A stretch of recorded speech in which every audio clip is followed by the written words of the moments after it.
Everyone's family has been killed by a naturally occurring rift anomaly. High priority alert to all Earth Directorate agents. Contact with Earth has been lost. Identified ships on the edge of Arcadia. It's no longer just a spacer's choice, it's Auntie's choice. Greater value for your men. Arcadian citizens, we've come to deliver you from oppression.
You're not hearing me, Val.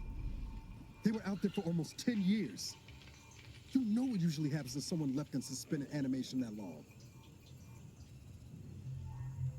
Explosive cell death may result from extended periods of suspended animation. Death occurs quickly as the human body rapidly liquefies. Exactly. And it would be my fault it happens.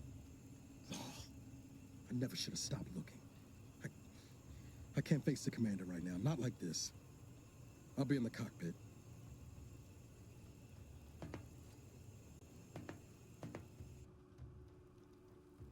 Welcome back to consciousness, Commander.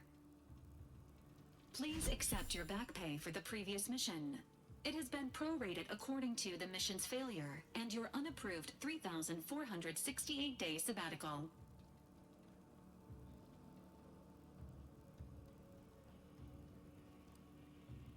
This unit is not programmed to judge the activities of off-duty agents. Revival protocols mandate a physical and cognitive test to confirm mission readiness.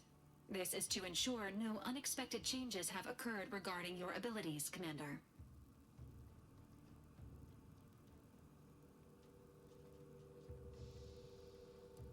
Acknowledged. Your refusal has been noted in your permanent record, and an automatic grade assigned to your cognitive functions. An event summary will now be provided to improve your situational awareness, Commander.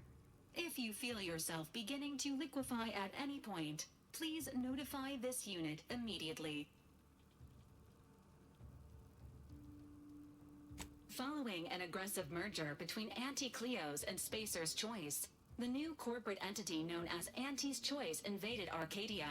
Auntie's Choice claims they are following market demands and liberating Arcadia through the power of capitalism. Many have died. Unfortunately, their invasion fleet also exacerbated the rift anomaly created by Agent DeVries' sabotage of Horizon Point. This means no ship can enter or leave the colony. The rift also remains a threat to the colony. Current estimations suggest the rift will destroy Arcadia in the next 10 years. Give or take 7 to 8 years.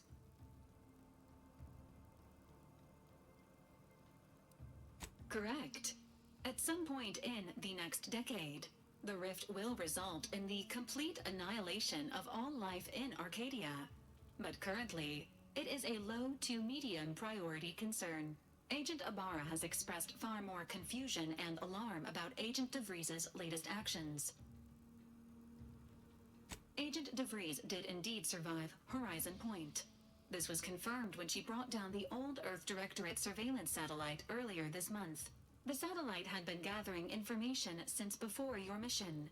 When it fell, it signaled agents across the colony, leading to the discovery of you and Agent DeVries. Agent Ibarra prioritized your recovery above pursuing Agent DeVries. This involved disassembling and rebuilding the astrogator to allow the incognito to travel to your location.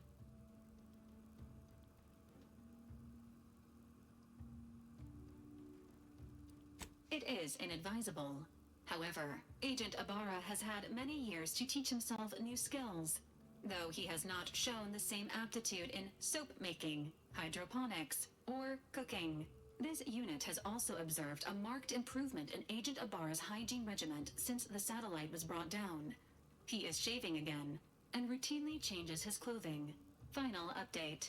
Due to the deaths of every other squad member, Agent Ibarra is now a full agent.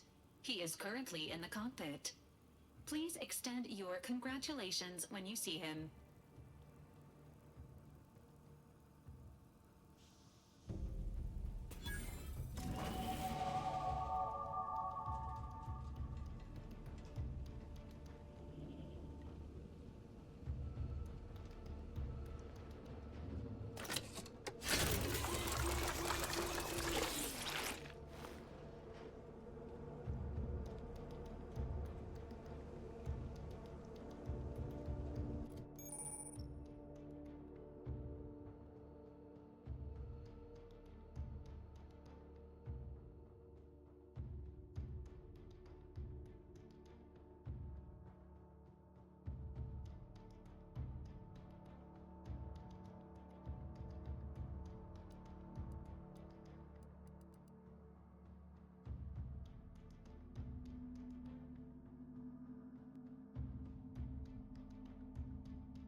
Unit requires records indicate that lockboxes, such as the two housed in this dispenser, were originally part of a failed smuggling operation.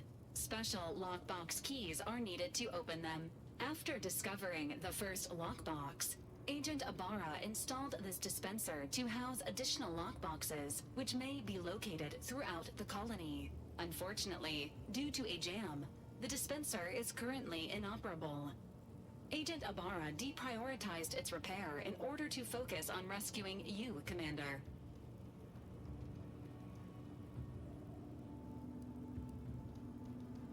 Tampering may result in damage to the container's contents. Theorizing. Extracting the contents from the first lockbox may disencumber the dispenser, allowing it to return to normal operations. This unit has an advanced decryption key that can open the first lockbox, Commander.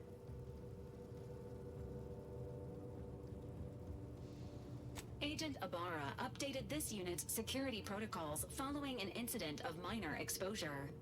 This unit is currently forbidden from unlocking containers, safes, and bathrooms in use. Helpful addendum. Scans also indicate an Auntie's Choice dematerializer within the first lockbox, which you may find useful in the discreet disposal of bodies, Commander.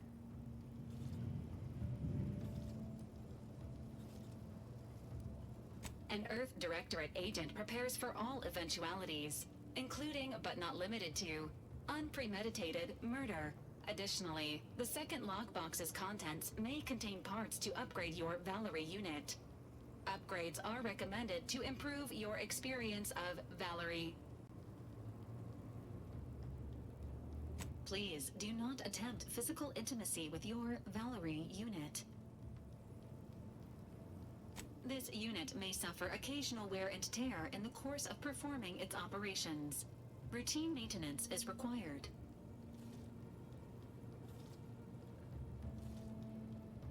Acknowledged. An upgraded Valerie unit will boost the team's overall level of effectiveness by an estimated 87.3%.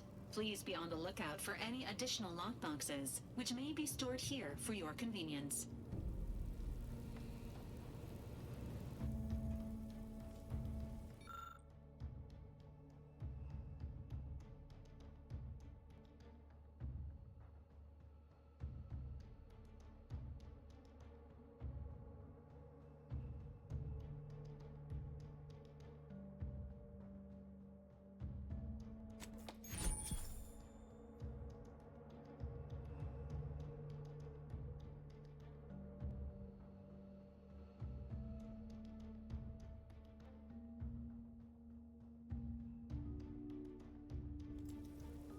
Congratulations on your acquisition of the dematerializer.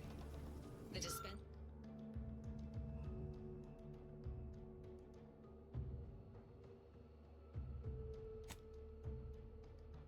dispenser is now functioning normally.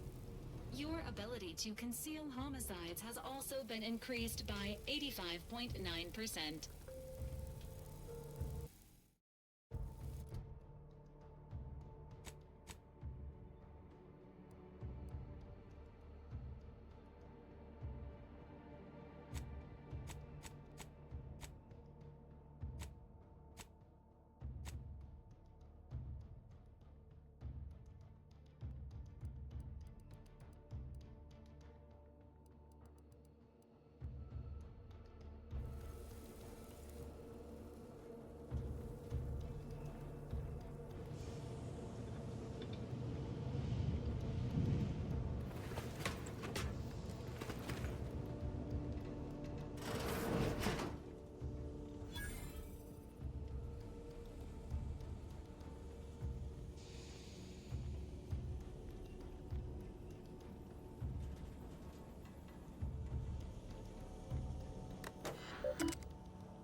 these years and I still can't get my head around what Augustine did.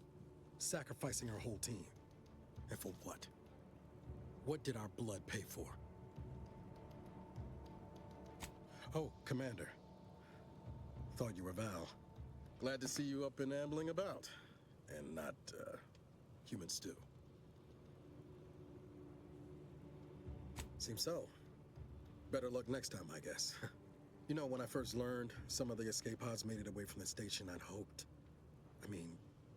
I did search for you, Commander. Just as soon as I was able.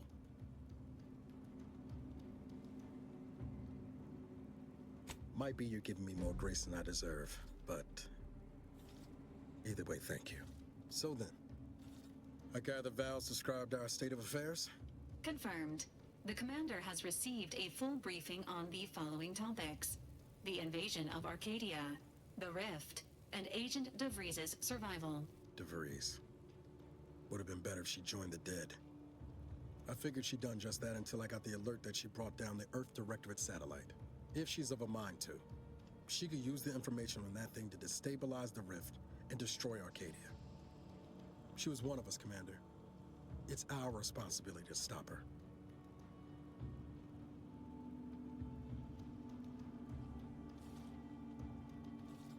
With your erudite insights, I wager it won't take us long at all to catch her. She's going to ground now, but as part of her original undercover mission, DeVries was inserted at the Vox Relay Station on Paradise Island. She did follow protocol, established a safe room there.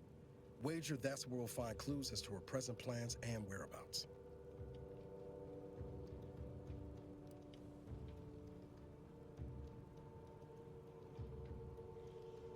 Thank you, Commander. Means a lot coming from you. Just to be clear, I'm not saying we're strolling up to the Vox station and knock nicely. The Vox is highly restricted and heavily defended. It'd be a death sentence. We might ought to explore the island first, find out what we can. The satellite alert pinged DeVries' tracker in a town, named Fairfield. Wasn't nowhere clear as yours, so we need to poke around a bit. Doubt she's there now, but it seems a better place to start than assaulting her protectorate communications hub.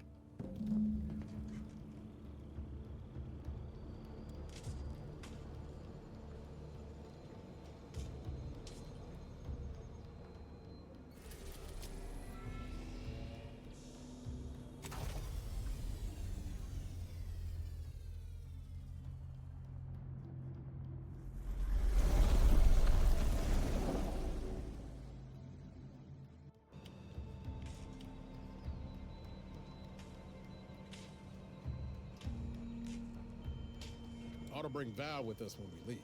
She might not look it, but she can be fearsome in a fight.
Can't get that Annie's Choice jingle out of my head.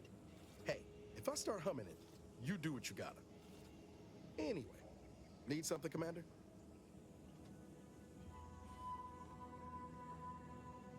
Sure, always happy to tool around for a bit. What did you have in mind?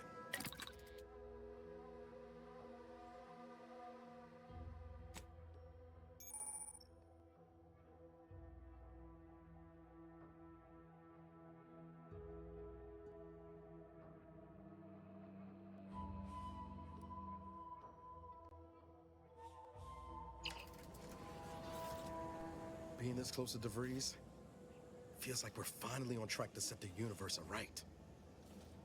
Anyway, need something, Commander? It was less merger and more hostile takeover. I don't have all the details, but it sounds like Spacer's Choice tried to outmaneuver Auntie Cleo through quasi-legal means and got a hell of a lot more than they bargained for. And now her new brand's been turned into an invasion force bent on conquering the entire system. Funny how life works out. Oh yeah? What's needling you?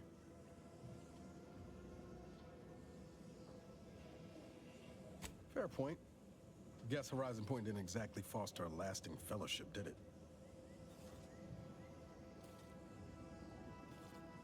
Whoa. Too soon, Commander. All jesting aside, what's there to tell? Spent the first year getting back up on my feet, literally. Been mostly laying low since then, maintaining my cover. Before the invasion, at least, the Earth Directorate still needed someone to watch the colony, and I had 2 working lamps. Not always. Went a couple of stretches there on low power to avoid detection from Protectorate patrols. I usually shut her down for a few cycles then. The way you're gawping at me right now makes me think I answered that question wrong. I appreciate the concern. Won't lie, had some hard years. Got caught up in a few lost causes, the particulars of which I'd rather not go into now, if it's all the same. I found you. Oh, and Val's been stalling less since I patched her acclimator.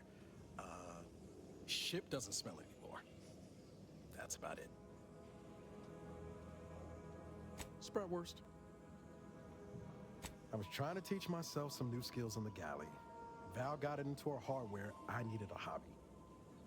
I figured Spratwurst ain't an easy meal to mess up. Well, I learned about 20 ways how not to fix a worst.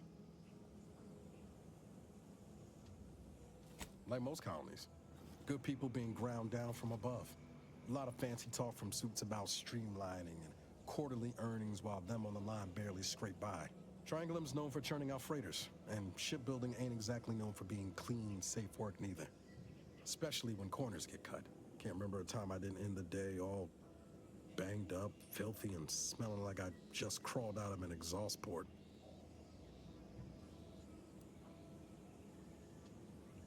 It was hard work, sure. But there was something special about seeing one of them long haulers fire up her engines for the first time and knowing you had a hand in her construction. Funny thing was, I wasn't even an engineer back then. But I wanted to learn, so I paid attention. Too good of attention, as it turned out. I was working late one evening and overheard something I shouldn't have. Some bigwigs exchanging inside information that would have cost the corporation a pretty bit. A day later, I was being accused of corporate espionage. Didn't want to bring any heat down on anyone else, so I went on the run before the first jackboot showed up at my door. Not as worried as I was about what would happen if I was caught. Probably they would have spaced me and called it a day. I was on the run for, I don't even know how long. The days sort of bled into one another. I started losing hope of things ever changing for the better. Then, the Earth Directorate showed up. They liberated Triangulum, pulling me and the rest of the colony out from under the corporate boot. Joining up after that just made sense. I could ask you the same thing.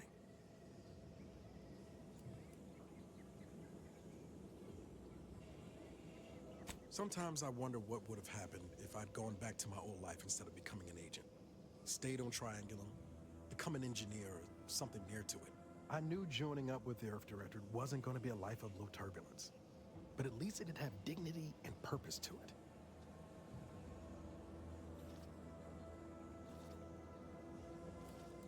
Now you tell me. But back to your initial question, do I regret becoming an agent?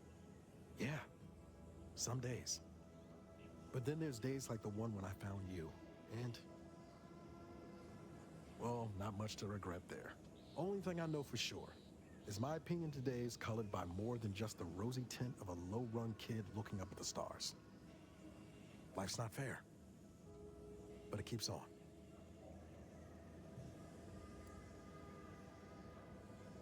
Yeah, I sure came by that wisdom, honest. My folks shuffled off the motor coil when I was little. Assembly line accident. Got passed between some distant relations for a few years. They tried their best. Weren't cruel or nothing, but life on Triangulum was tough. And they had their own families to worry about, you know? I didn't like feeling like I was adding to their burden, so I struck out on my own just as soon as I could. And well, you know how that turned out. Yeah. Thoughts crossed my mind over the years, especially when it was just me and Val. I wish I spent more time with her when I had the chance. No point missing something you're never getting back, though. That's either hope or foolishness, Commander, and I can't tell which. Even if we survive the rift, 10 years is a long time to be gone. No word. They probably figure I'm dead. Avoid it all. Now you got me thinking about it. How about this? We ever make it out of this system, I'll take you back to Triangulum, make the introductions myself. Deal? Oh yeah. They're gonna get a real charge out of you. She was one of the forward agents who went ahead to assess just how bad Triangulum had gotten. We met while I was in hiding. And I helped her learn the lay of the land, as it were. She was no nonsense. I thought her one of the smartest people I'd ever met. And while she could also be cutting, I felt like I only caught her edge when I deserved it. I liked her. And for some reason, she seemed to take a shine to me. But she wasn't around long. By the time I officially joined up, she'd already moved on to the next mission. Sure was. Kept hoping I might run into her during training. But now I know she was busy turning her coat here in Arcadia. I've got time.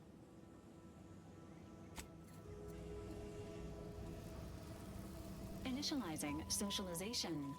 How may this unit assist you, Commander? Presenting the Valerie unit. The latest and greatest in a line of Earth Directorate support automechanicals. All you could want in a squad mate at half the cost. The Valerie unit is the exclusive property of the Earth Directorate and is not intended for civilian or commercial use. Resale of this unit is strictly prohibited. Searching mission parameters. 1 moment. Searching. Error. Unable to find current mission parameters. Defaulting to last known objectives. Goal. Infiltrate Horizon Point Station and retrieve data pertaining to skip drives and rifts. You'll have to pardon Val, Commander. She gets confused sometimes. Logic unit can't always keep up. I keep tinkering with her assembly, but no dice.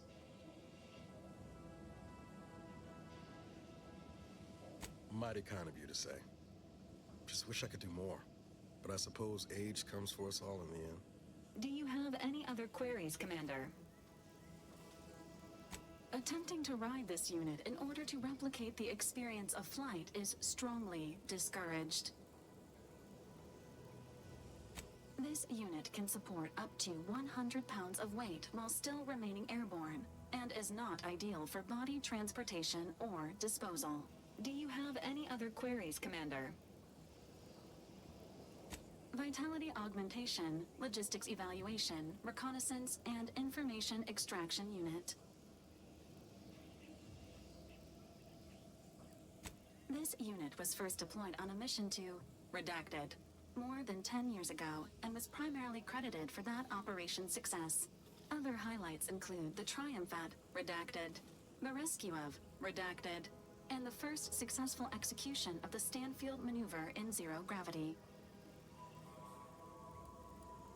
This unit commends the agent on an excellent knowledge base. Attempts at the Stanfield maneuver, as proposed by theorist Marion Stanfield, has resulted in multiple deaths, mutilations, and maimings, leading to a ban shortly after discovery. Do you have any other queries, Commander?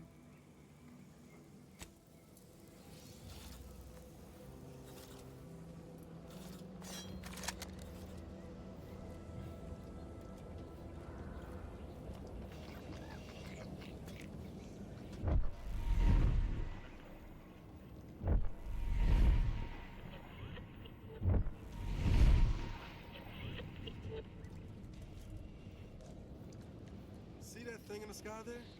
That'll be the Vox relay. Vox stations serve as key communication hubs for the Protectorate. Unauthorized visitors are likely to be shot or hanged on sight. And that's why we're headed to Fairfield first. Less chance of us getting shot while picking up debris trail.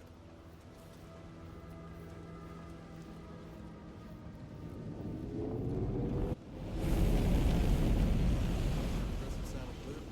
That ain't a good sign. Correction. The sign seems to be functioning nominally. Can't say the same for the trooper.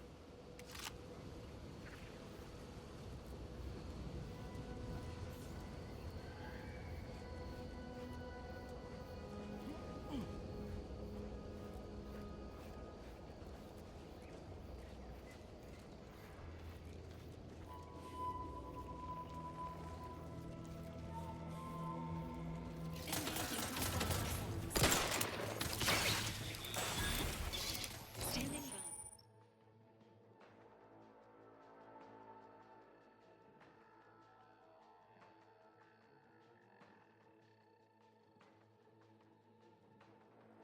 Life support. Ready to take the heat off you. We're here!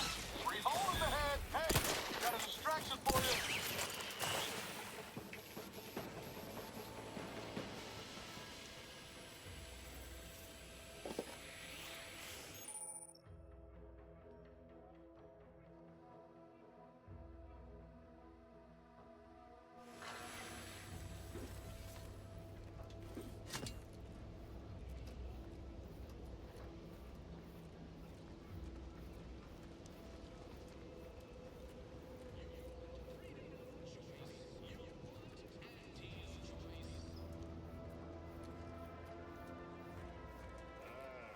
Company. Must be from that ship on the landing pad. Whoa there, go-getter. Welcome to Fairfield, now under the new and improved management of Auntie's Choice. I'd usually ask if you were affiliated with the previous regime, but you lack the bewildered gaze of a yay-saying protectorate subject. Even so, going to have to ask you to identify yourself. Still a war on and all.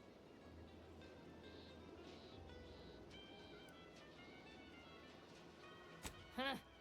Really? Everyone knows we're cultivating our sprat population for a new deep-fried snack line. So I refuse to fall for such a ham-handed attempt at dissemblance. Look, we're Auntie's Choice. Lying's fine. We downright admire it even, if you pull it off. Next time, try a little harder. End of the day, we let most anybody in. Bottom line's all we care about is our bottom line. That'll be all. Unless you got any questions before you're on your way.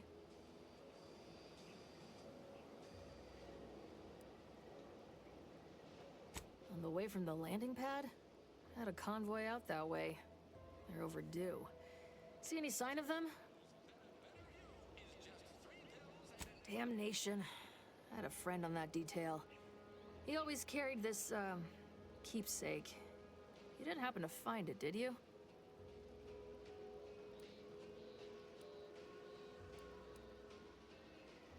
Well, never too late to start. Plunder's plunder, Auntie always says. Them Protectorate drones been a serious menace of late. Heard Trooper Faulkner shot a few. You find a way to put a stop to them, there's a bounty for it. Bounty terminal's out next to the jail, across from the bar. Just down the lane here a spell. You get to Town Hall, you passed it. What? You been in hibernation or something? We're here to bring the free market's liberation to the people of Arcadia. And Arcadia's bounty to the rest of the galaxy, of course. Oh, we got everything. One of them, at least. Clinic's over there on your left. Watering hole's a bit down on the right. Market's a straight shot down the lane. As I've never heard of her, can't say I can. Seems like Minister Milver Street knows everybody, though. Probably ask him. Anything else? Once again, welcome to Fairfield, the official new home of free trade and... I'm here to spread unfettered free...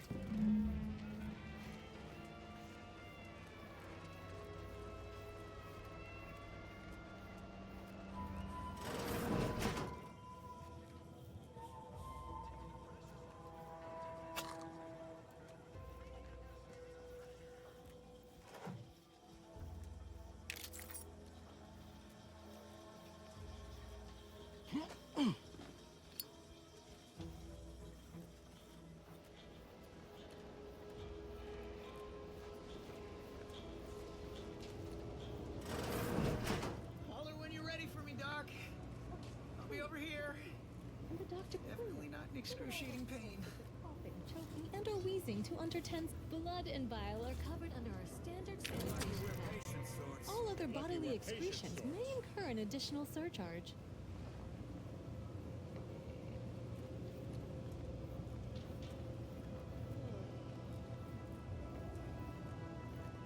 Take whatever business you're running elsewhere. I must ask you to hold still. My liver ain't the lily kind. Tell it to me straight, Doc. The bullet shattered your tibia and all but demolished your gastrocnemius muscle. Due to the risk of infection, I have to abscise your leg. There is good news, however. I recently enrolled in a course on advanced amputation techniques, so I'll be seeing a positive return on my investment sooner than expected.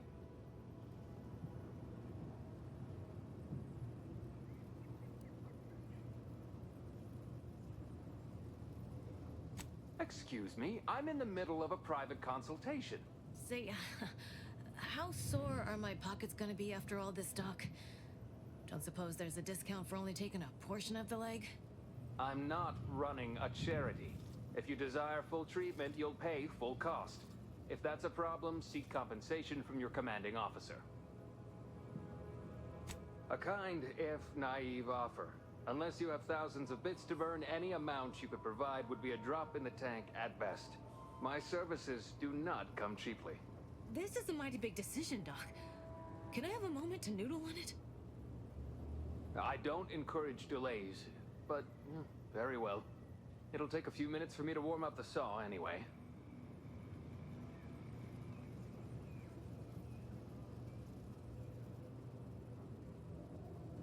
Short of you skipping back in time and ordering the coagulant I need, I doubt anything can be done to accelerate the timetable for treating these soldiers. I am a doctor, not a magician. I cannot manufacture coagulant from the aether, neither do I possess the special training to improvise with what supplies I have on hand. Now, was there anything else?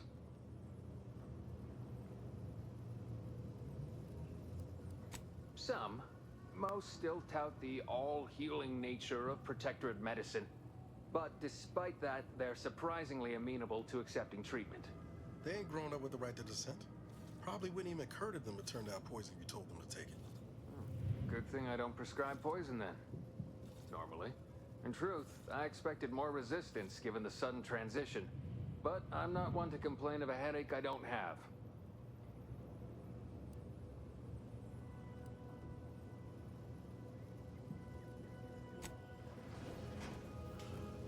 You look unfortified. Getting enough emulsifiers in your diet?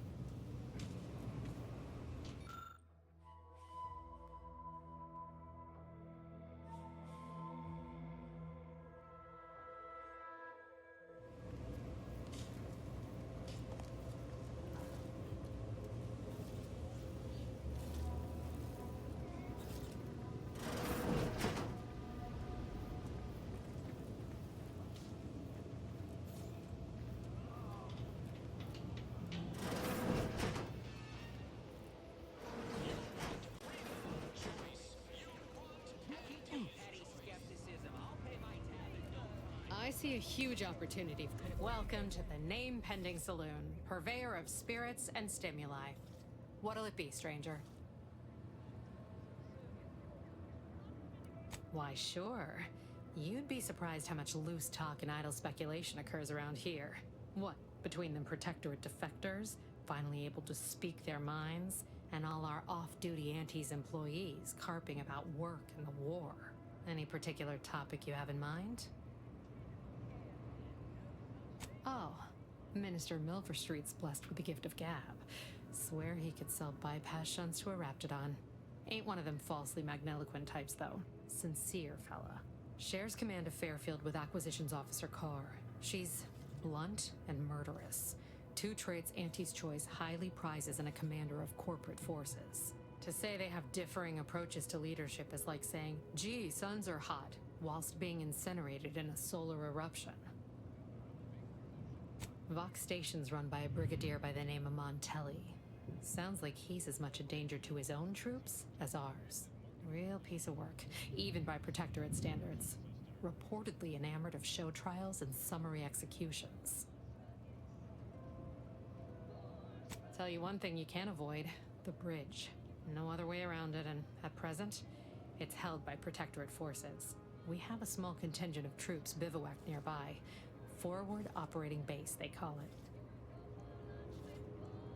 You're asking me for the particulars of a high-level corporate acquisition. Like, an in-depth accounting of the various parties who vied for control and who won out in the end? They merged. Rebranded. Auntie Cleo seems in charge now. Dunno. Do my best to steer clear of corporate intrigue. My pleasure. Got anything for me in return?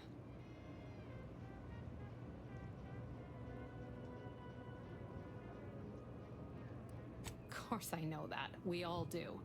Just trying to make some bits while I can, you know? Besides, some say it's decades away. Why fret unduly today? Here I was hoping you'd have a good story for me in exchange, but oh well. Not everyone's a seasoned raconteur. That is an ensuing step on my 19-point business plan. Trying to find a name that would convince patrons to spend their hard-earned bits here. Like to hear a few contenders? At present, my top favorites are 1. The Drunken Haggler, 2. Accessories, 3. Absinthe-Minded, 4. The Fair Shake. Now tell me, which would make you spend your hard-earned bits here? Well, that's what we'll call it then. I'll tell future business partners we did extensive outside testing. I can now check off step 18 of my business plan.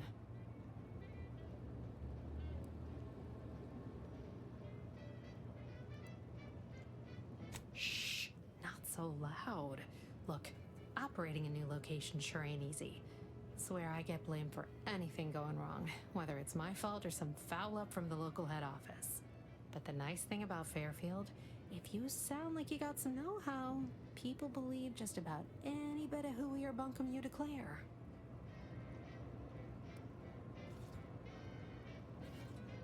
All right. Appreciate you dropping by.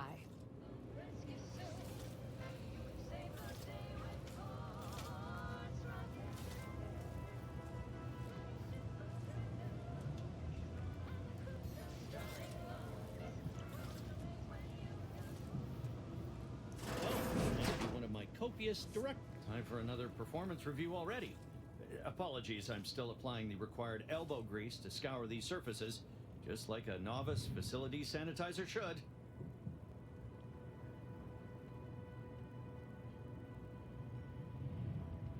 Many thanks for the validation. I don't suppose you can spread the word of my competency. I desperately seek to avoid yet another demotion. This meritocratic society is still so foreign. The workplace skullduggery, the prioritizing of self over community, the excessively colorful nutrition. I fear I'm not cut out for this canid, eat canid lifestyle. Seems the only way to flourish is through general underhandedness and ruthless efficiency.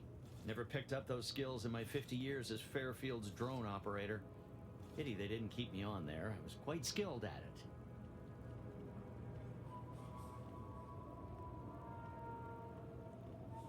Oh, you're right. I wanted change.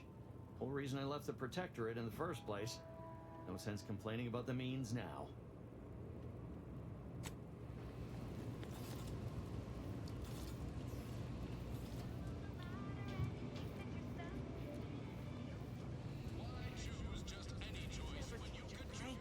Finally find a way to get ahead, and this happens. Swear, I almost had it this time. Everything all lined up. Easy mark, guaranteed moneymaker, favorable terms. Practically the recipe for success. Look like you've had your share of troubles. Ever had the perfect opportunity just slip through your fingers?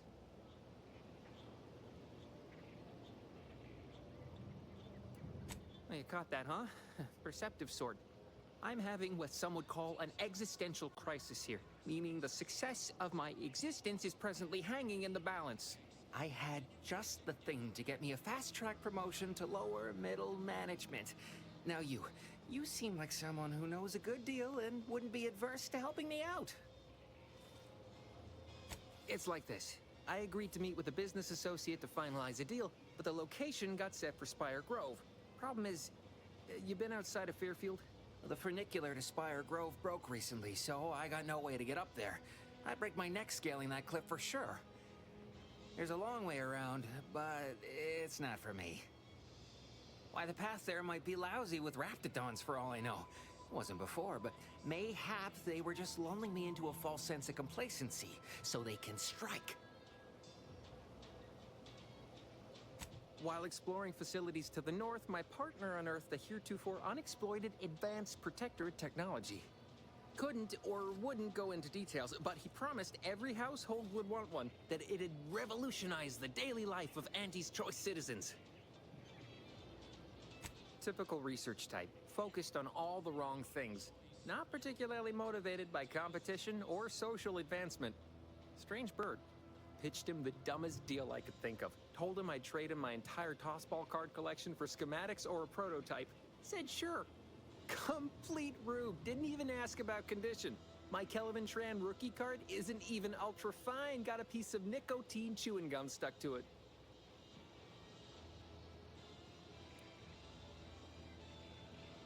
Opportunistically leveraging difficult predicaments. That's the Auntie's Choice way.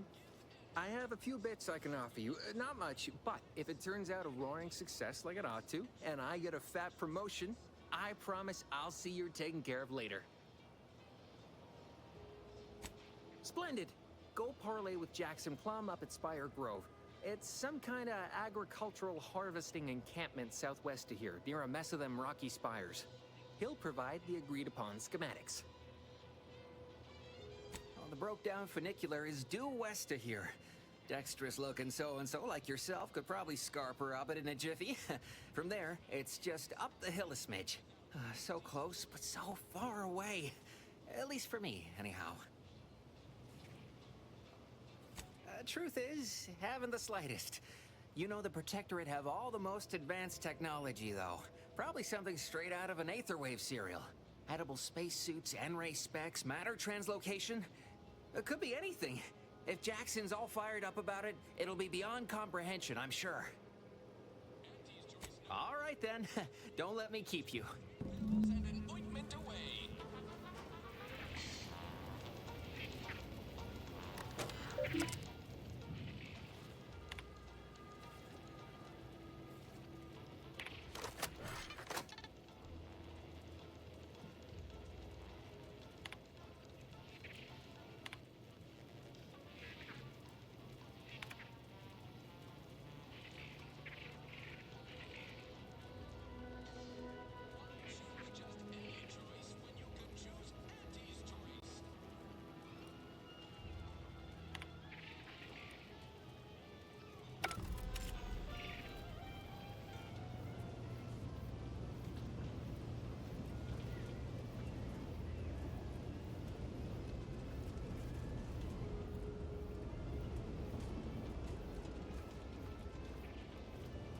Void, take this terminal and trash it. If you're about to blast me about fixing that void-forsaken terminal, it'll have to wait. I'm entitled to a break like anyone else. It's in my contract. I triple-checked. I'm a technician. I've been getting pressure from folks up top to deploy these Protectorate drones to the military camp on behalf of Auntie's Choice. The drones are ready to launch. All that needs doing is fixing their targeting priorities so they mark us as friendlies. But I can't breach the terminal's security protocols. Drones are only as dangerous as their programming. But it's a moot point anyway. These ones ain't gonna shift on their own anytime soon. And that there's the problem. I know it probably seems like we're up to our ducks in troops, but half of them are ex-Protectorate trainees who can't tell the business end of a rifle. We need these drones.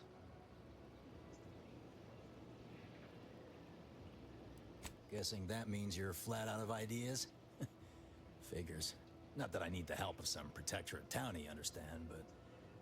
I might have heard my predecessor was odd-jobbing it around town these days. Magnus, I think his name was. Bet a fellow drone operator like him would have some insight into all this... perplexity.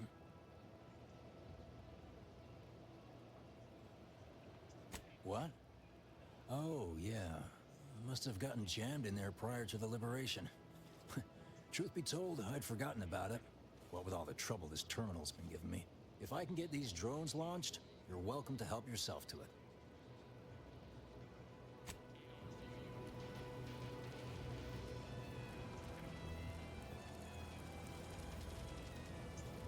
That guard wasn't being ironical about the giant hologram over town hall. Well, guess we ought to go acquaint ourselves with that minister like she said. Go into that deep saloon if you got a lick of gumption. They got no tolerance for it. Never been the type to sit behind a door. Trying to stay on top in the cutthroat world of facility sanitation is not a young person's game. No siree. Why, of course. Once a drone operator, always a drone operator. Just enter this code and you should be able to circumvent any lockouts.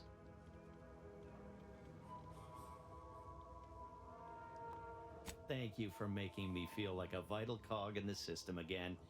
Well, now I better get back to cleaning. The only good employee is a useful one after all.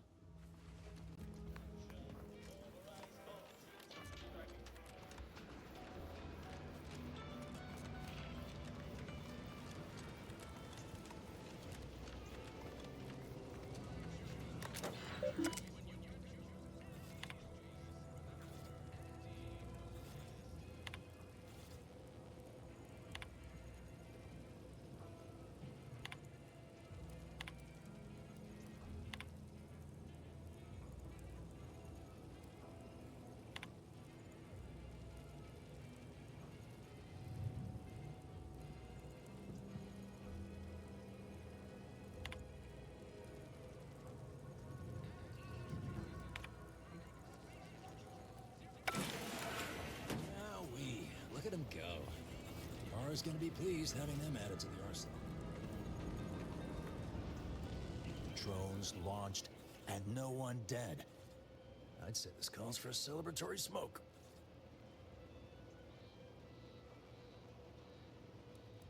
Yeah, it's just like my old pop used to say. Some days you eat the lever, some days the lever eats you. Wait, no, that's Raptidon. Anyway, thanks for your help. Fairfield will be a lot safer now with them drones on our side. And before you go, take these. Reckon they'll come in handy to someone of your expertise.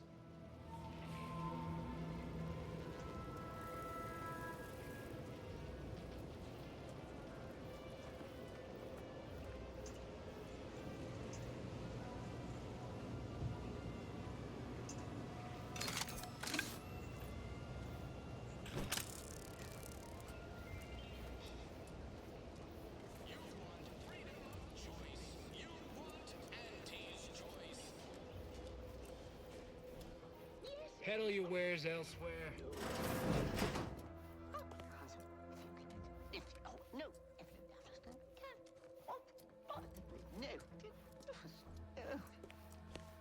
Yet you see fit to keep me in a constant state of consternation. With each unauthorized act, you jeopardize our hold of Fairfield. Yes, but you must understand, the Protectorate citizenry is a hair's breadth from defection. Within the week, I'm certain. Certain. Like the week prior and the week before that. Impressive foresight you wield. Should apply to join the Order of the Ascendant. It would be difficult enough to convert the stubborn populace without your soldiers' constant, ill-advised forays. Enough! Your yipping reminds me of my two old canids. I loved those canids. You, on the other hand, are trying my patience. We don't want to try Auntie's patience, do we? No, Auntie. Yes, I thought not. Now, unless you care to see what life in the lower rungs looks like, you will both of you cease your foolish maneuvering immediately. Do I make myself clear? Yes, Auntie. Good. See that it is done. I will brook no more disappointments. And while you're at it, you might want to look into your security situation, Commander. I'm not accustomed to an audience when addressing my subordinates. Who in the void? Eavesdropping on Auntie's choice business is like to get a body shot for spine. Though you're not wanting for moxie. I'll give you that. Now hold a moment, Carr. When opportunity comes visiting, perhaps it's better not to riddle it full of holes. Our new compatriot may be of assistance. A surprisingly good point, especially from you. She only forbade us using our own personnel. Be a whole other matter were a stranger to happen to aid one of us. But which? Well, you seem an observant sort, so I expect you'll tire of Milver Street's bluster soon enough. Come see me before agreeing to whatever absurdity he proposes. Unlike him, I have some work actually befitting your time. I'll be waiting. Alone at last. I never thought she'd leave. Now then, allow me to introduce myself. I am D.B. Milver Street, Minister of Marketing, Duke of Demographics, Commercial Condottiere, President of Promotional Material. Tell me, do you believe in signs?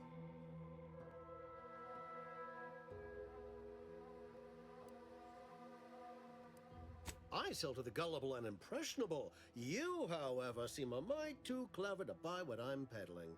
No, friend, I've got something better in mind for you. I do not believe in signs. I believe in opportunities. Right now, at this moment, you and I have an opportunity to save countless lives. But I'm hardly the type to beg and ask for nothing in return. Tell me, what do you desire of this island?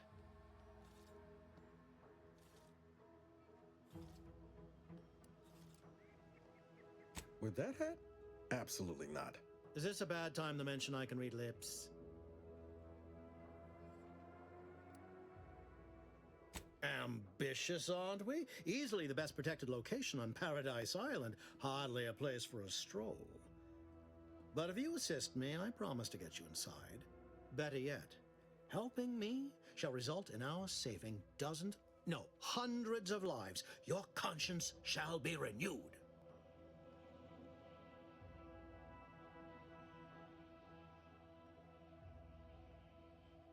Auntie may demand Carr and I do nothing, but for each moment I remain inactive, dozens fall in meaningless combat.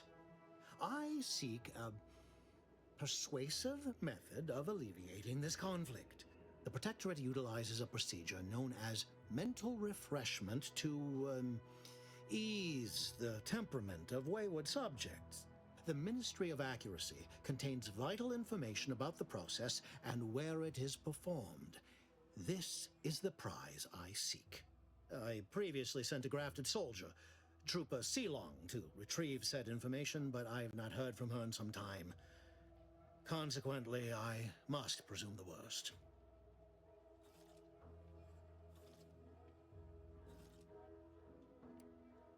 Protectorate subjects willingly submit themselves to a kind of mental reset designed to bring them closer to the Protectorate ideal.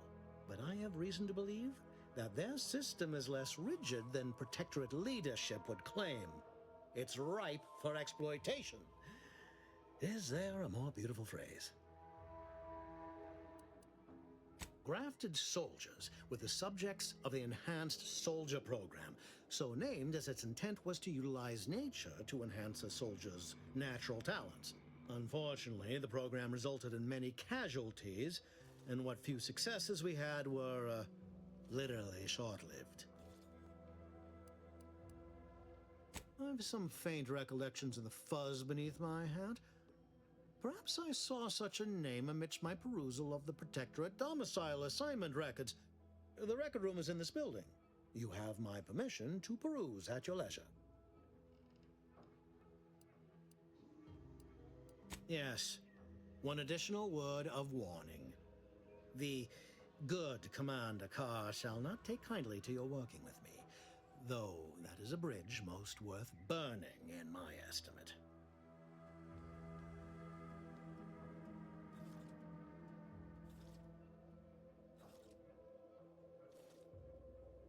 An opportunity to attain my goals and stick my finger in Babylon's eye? Today's as grand as when I led in the performance department showing of Life of a Salesman. Find your way to the Ministry of Accuracy. And if Trooper Sealong is still alive, do send her back here to debrief. She's still contracted to us after all.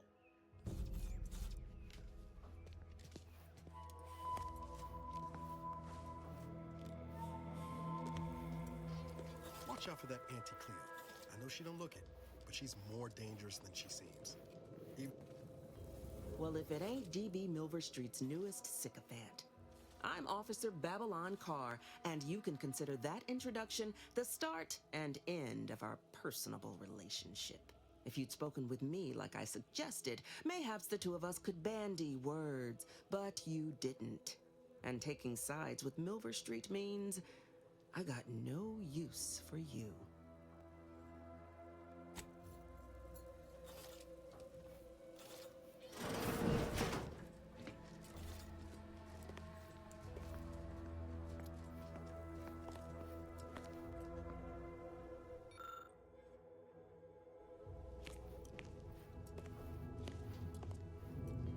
What is it? Make it quick, yeah?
How do you eat Purpleberry Crunch? Real warriors eat it right from the box. Welcome, welcome. See anything you like? Well, if it isn't a new face in Fairfield. What I meant to say is that we now have the new improved Purpleberry Crunch. Now with 10% more flavor. Or was it crunch? Of course. Though I must also apologize for my inappropriate courtesy a moment ago. You're here for delectable discountables, not my pointless observations. Anyway, let's try this again. Welcome to More Perfect Goods, a proud Auntie's Choice franchise. How can I improve your day? I've been working the store going on a few weeks now. Got promoted shortly after Auntie's Choice liberated Fairfield. Still finding my stride with all the marketing suavities, as you witnessed. Advertising's been a right struggle to get a hold of, much to my chagrin.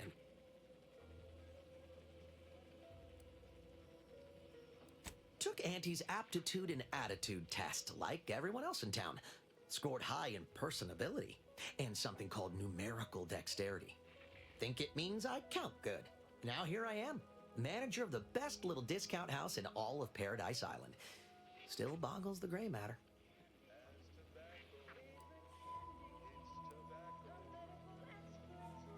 It'd be a mite tricky for anyone to swipe something when I'm standing right here.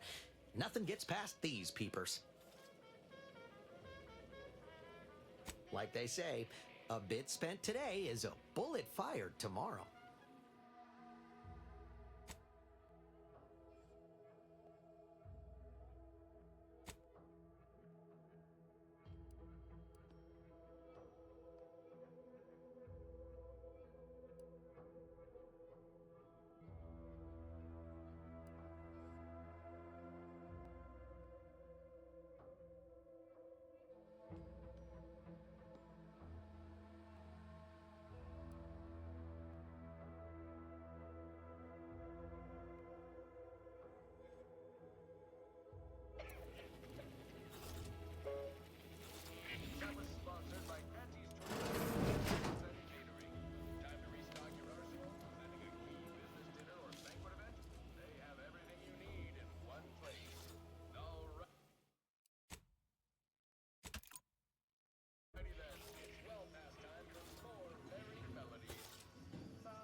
corporate folks do all the hard work instead of letting auto mechanicals do it? Because we get paid to do it. We need the money so we can buy things. Okay. Then once you buy the things you want, why do you keep working? So we can make more money and buy more things. This isn't that complicated. Hello, and goodbye. May the sovereign... Oh. Have a profitable day!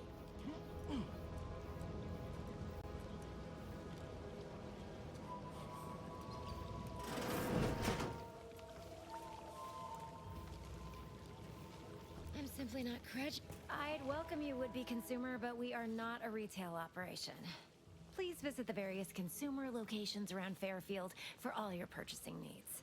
I have far too many claims on my time to be able to cater to the curious at the moment. I was meant to have help, but they lacked the barest amount of gray matter it takes to keep from getting locked up by excessive corporate malfeasance. So, I'm on my own here. Breaking my back, trying to buttress all these vines on top of all my other jobs. Oh, the bits I wouldn't pay for some of those mechs the Protectorate used to work this place. So, is there anything else, or can I get back to work?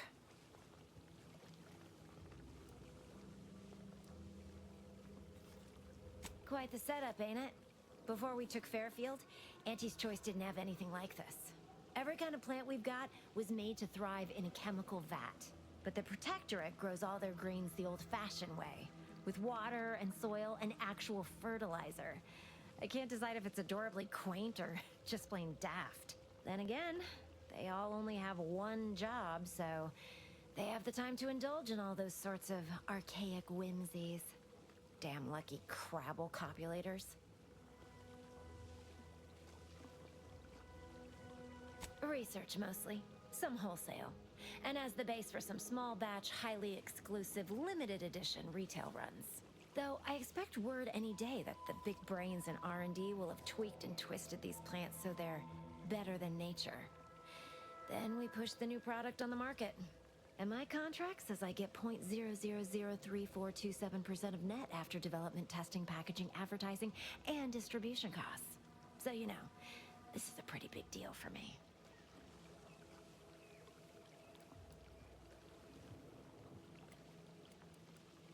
Well, I've got a lot left to do and not much time left to do it in, so you can show yourself out.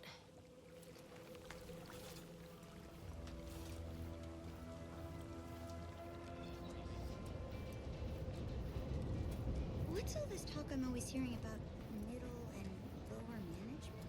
Well, the middle managers assign all the hard work.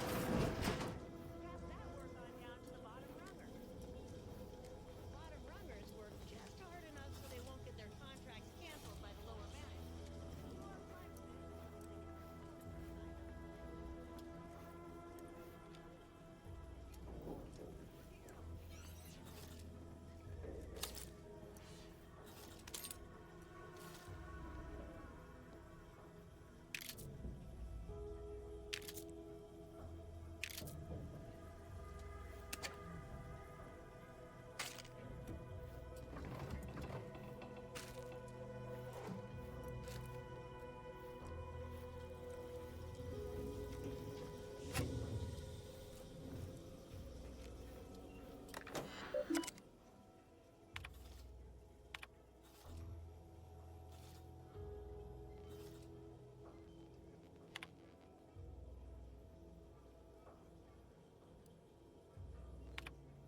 You're back.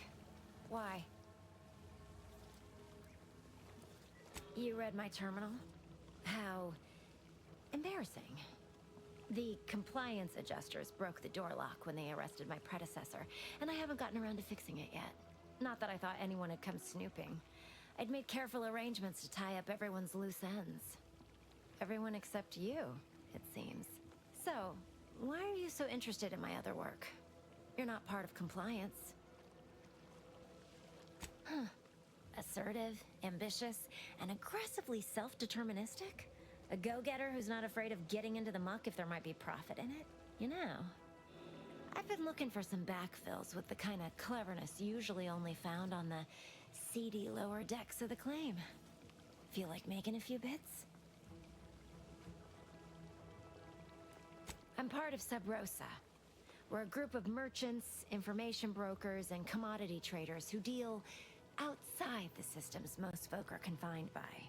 We're the best way to get things done in anti-space if you're looking for profit. Want to buy it, sell it, move it? We've got someone to do it for you. Puh, they were rubes, nitwits, dolts so lacking in faculties that they couldn't handle the minuscule, and by that I mean damn tiny, amount of discretion this job requires. They had to be dealt with so we could all get back to work. And now that I'm here, things will be running right smoothly. So, long as your brain pan's filled with more than a half-dead sprat spinning on a rusty wheel, I absolutely guarantee this is a no-risk venture. Oh, isn't that just wonderful? I had no suspicion when you walked through my door that you'd help resolve the last of the morass Paradise Island has become for us. And all we need you to do is access Quartermaster Cardos's terminal and scrub any Spectrum vodka from her ledgers. It's already been resold, so having it in her system could become problematic. Expunge it, and I get you some bits, and the friendship of Sub Rosa all over the system. You get me? Because we are the black market in Arcadia. Odds are, at some point, you're going to need something you just can't get legally. Then you'll be thrilled we're associated. Sub Rosa feeds that appetite to not just survive, but to thrive. And that's taking all of us places. We're more than simple opportunists. We are opportunistically driven. Trust me, for both short-term benefits and long-term prospects, you want to be our friend.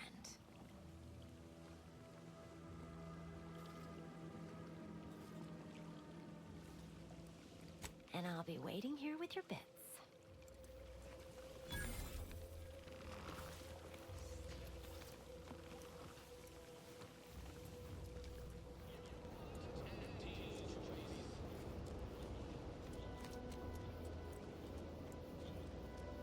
Ectoplasm. Wait. Nope. Sterile excrement.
Heavens, Auntie, you scared the living daylights out of me. Shouldn't sneak up on a man like that. Good way to earn a bullet betwixt the eyes. Guess I should apologize for all that hullabaloo before. Just mistook you for another unfleshly manifestation. Look, I know how it sounds, like I'm a few crabbles short of a hurt, but just hear me out. It all started the other night. Saw a personage leaving the greenhouse, late. Figured it for Emmeline, but when I asked her about it, she didn't know what I was talking about. Happened again the next night. Gave chase that time, but lost him hereabouts. I turned a corner and they'd up and vanished.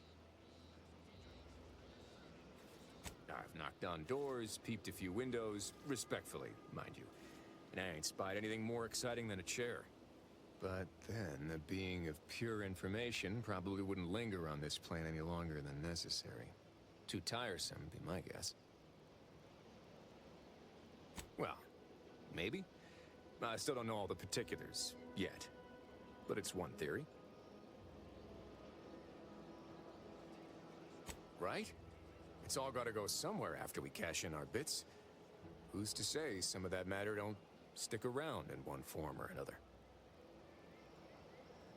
I certainly won't say no to having a fresh set of lamps on the scene. Just be careful.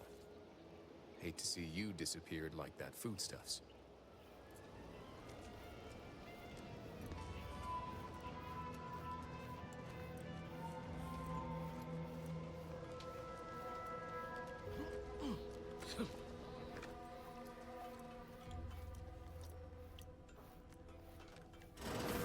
I suppose it was only a matter of time until we were discovered.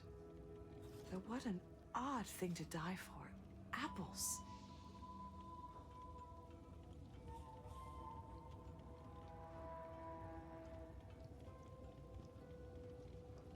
Is that not why you've come?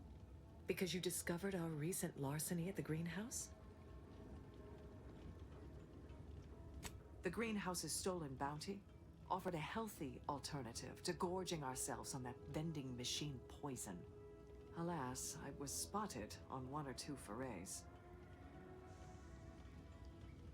Starving? Hardly. We have greater stores of strength than you suppose. This hunger is a momentary distraction, nothing more.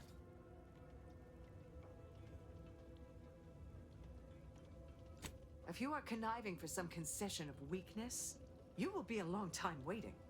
Thought I saw you disappear in here. Oh. Seems I've stumbled into quite the shindig. You lot been hiding out in here all this time? Touch cramped, ain't it?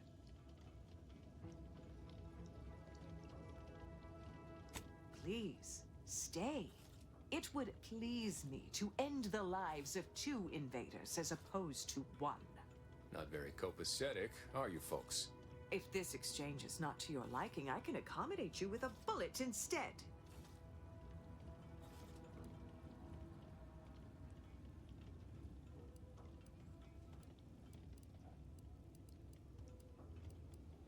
Spare me your insults.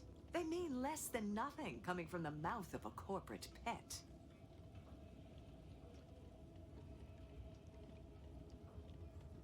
I would sever my own hands at the wrist rather than sign a corporate contract.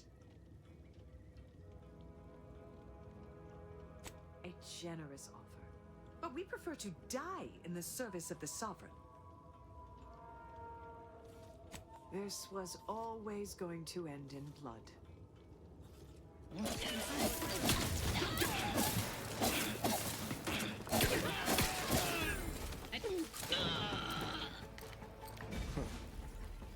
Guess I had this mystery all wrong. A small part of me was hoping... Nah, never mind. It's downright foolish. I lost a friend in the invasion. A good friend. Thought maybe all this was her trying to send me a message of some kind. Like I said, foolish. She was. Yeah. Oh, that feels good to say aloud, even if it hurts too. Romantic entanglements ain't exactly encouraged between troopers, especially in the same division. supposedly compromises our decision-making in the field. But I digress. Thanks for your help, and for listening to my languishments. Glad someone else might remember her now, too.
Hello again. You get that inventory issue sorted?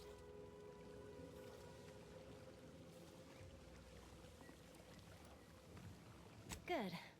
I've got more than enough to do that I'd rather you not distract me until I've done what I need.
For all these. Let me guess. Gun keeps jamming, armor don't quite fit snug as you like. State your division and I'll get you outfitted. Quick and proper, or your next provision's free.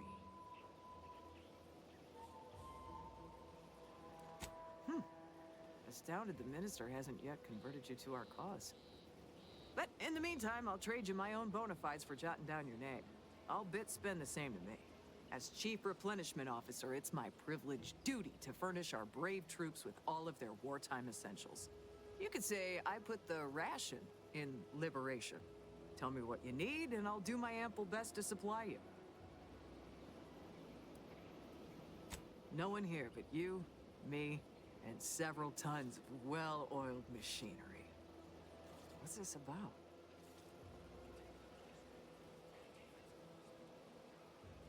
Good eye. Though I'd say they're better than nice. Got more armor than a hammerclaw, but better flight handling than the old clunkers we used to stock. If things had turned out differently, it might be someone else standing here. While I'd be off piloting one of those beauties.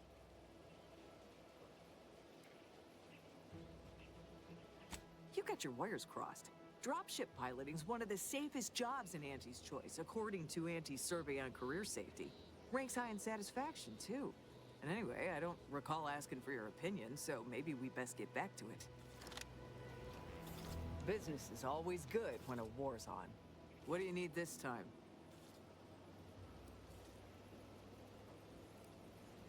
As a friendly reminder, all sales are final, especially ammunition.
What do you need this time?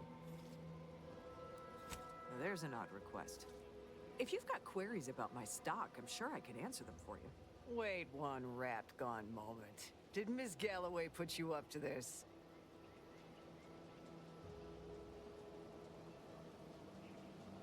She asked me for terminal access not even a fortnight ago.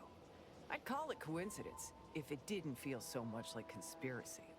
I can't for the life of me adduce a reason as to why a greenhouse manager would be interested in military inventory. What kind of plants are we growing in there?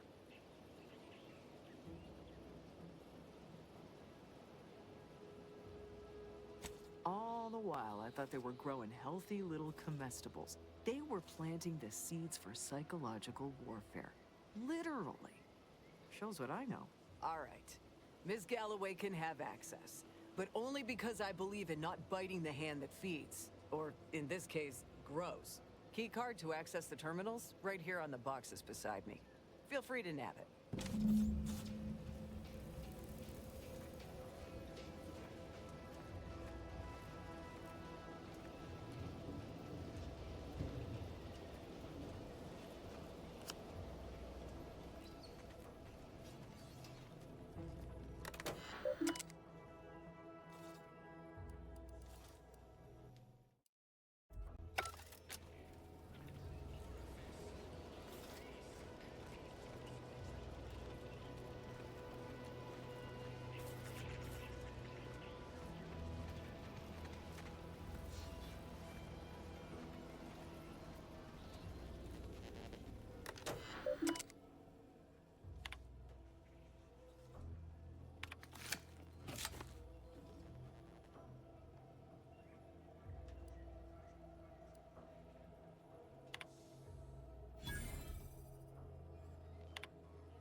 Don't even think about disrupting the marketplace.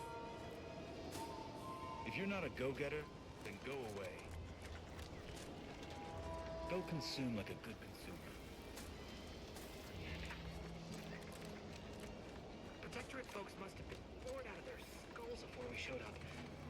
Now life in Fairfield's a real shindig. Well, except for the...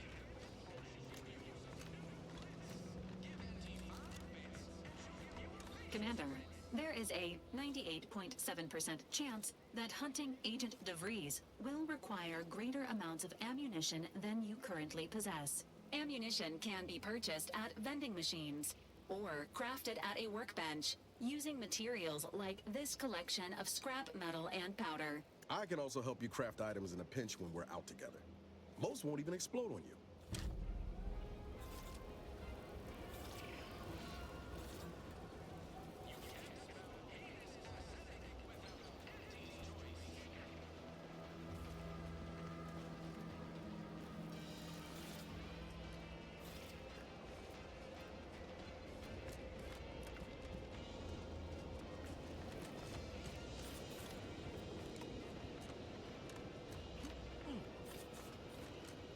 So many rumors flying around about the rifts.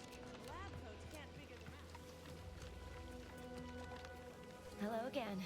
You get that inventory issue sorted? How grand. That officially mops up the last of the mess from the buffoons that came before me. And, as promised, my good fortune is also your good fortune. And while this might be a tad fewer bits than you were hoping for, remember, you've also made allies that you'll find all across Arcadia. Just keep watching for paintings of a stylish yellow rose with a split black circle near the middle. Like the one you passed on your way in. Find that rose, and you find Sub Rosa.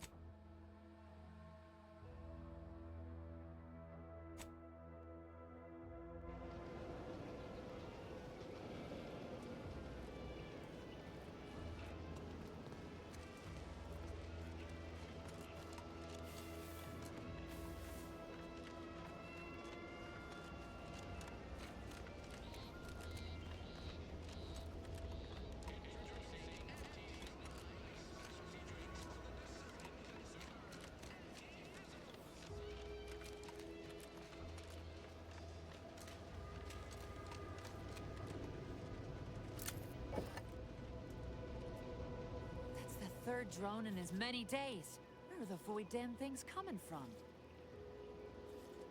Not likely. I've been keeping my lamps open for these things ever since they started attacking. But thanks for the concern all the same.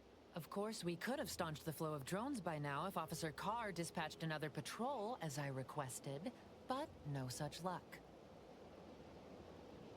Officer Carr says we've already committed too many units to the field and that the Protectorate could launch a counterattack at any moment. That if I nag her on it one more time, she'll, quote, have me peeling spectrum potatoes till my phalanges fall off. And everyone knows you can't shoot for shit without your trigger finger. So instead of allocating necessary resources, she set up a bounty terminal, handing our defense spending over to freelancers.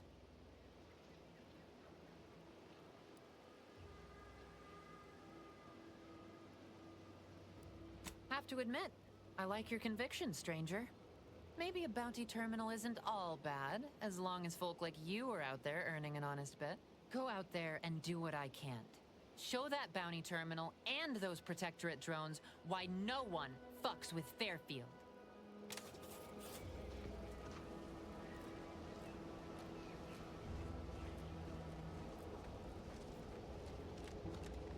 Might I have a word, Commander? I know I've been pushing to find DeVries, so this might seem a bit of a left turn.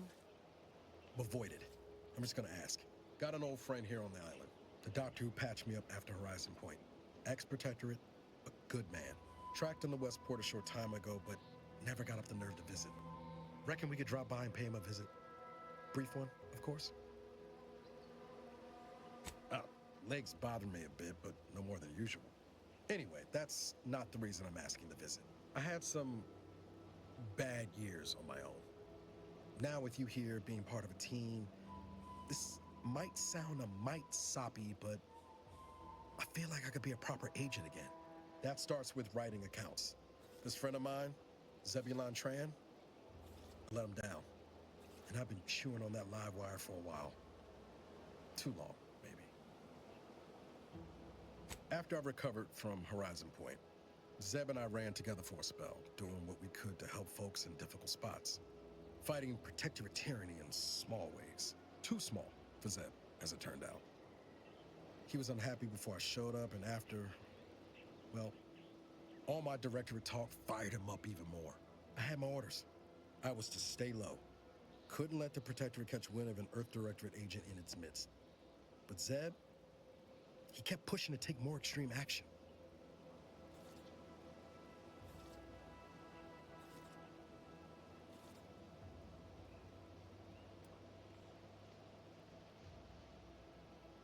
Resistance is a mite strong.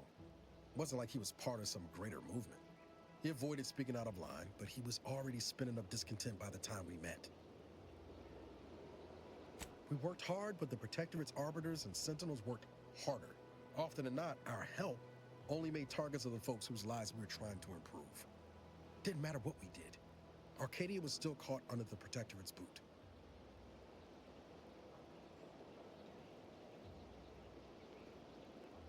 Wouldn't have expected you to see it that way, given all your talk of trusting no one and looking out for myself.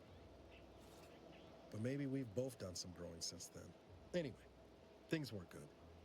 Zeb and I couldn't find the rhythm we had before. We were arguing every day. Eventually, cutting ties just seemed for the best. Clean like. Only later I learned Zeb hadn't given up the struggle like I assumed he would. He got to stay in mental refreshment for his trouble. That's the last I heard of him. Till recent. Much appreciated, Commander. Promise, I won't be making a habit of pulling skeletons out of my closet. Westport's on the east side of the island. I tracked Zeb to somewhere on its outskirts, but never got up the nerve to visit before now. We ought to start there.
I'll take fighting raps over living in a surveillance state any day of the week.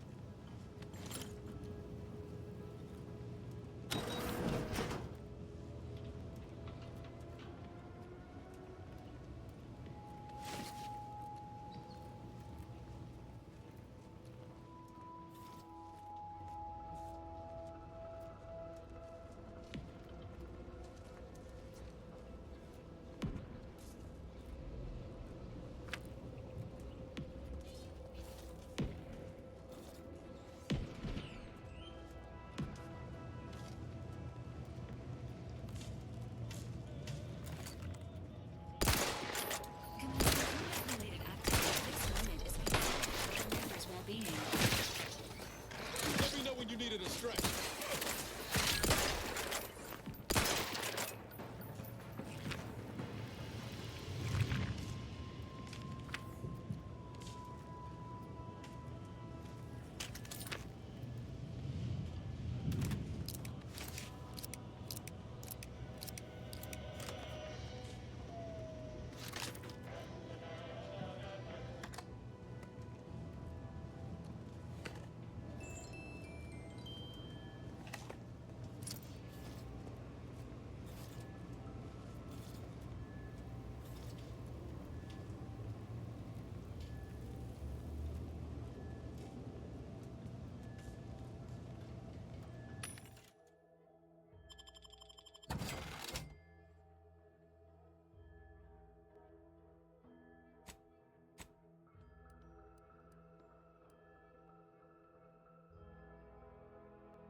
Ain't as tough as you thought.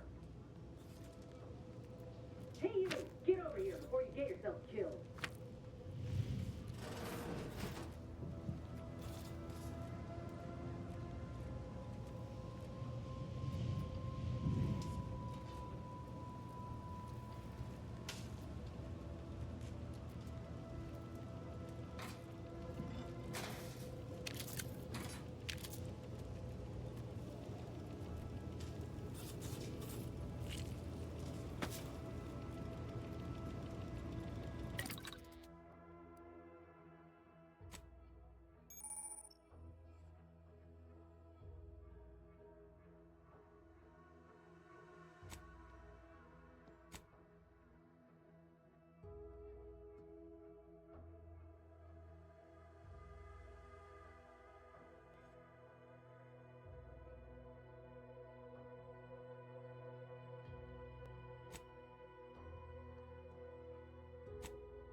Ain't got what I need.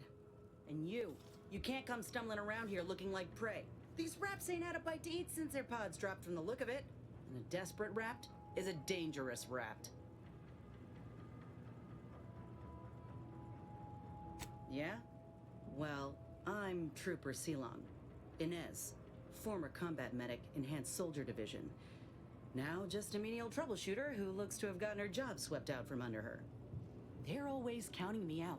Every single one of them. And now, they ain't even letting me finish the jobs they send me on. Kinda making it hard to prove myself here. And this rep didn't even have anything that could help my graft. This whole thing's a wash. Sick of it. I know, I ain't blaming you. It's part of climbing the ladder. Ain't but one rung at the bottom, and everyone's keen to get a foothold. Can't exactly afford to be picky about the jobs that come my way neither. Considering my condition, options are limited. If you had, you'd know. Unless you're accustomed to seeing folk roaming around with exposed muscle fibers or stunted extra limbs on their backs.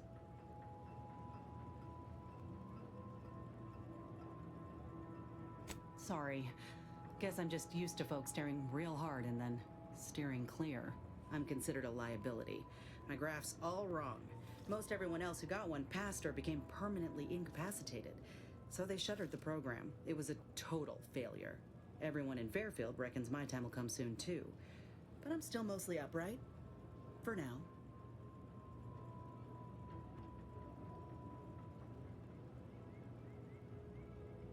I just know I can do more for Auntie and for the war.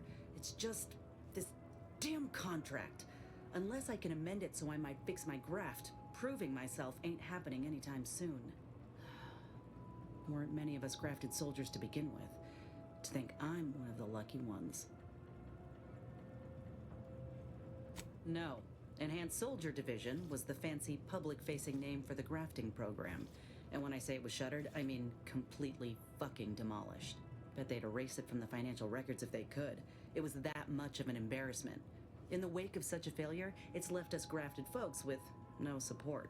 I only been able to treat my own ailments thanks to Doc Tinsley in Fairfield. She worked for the program for a time. She's a good one.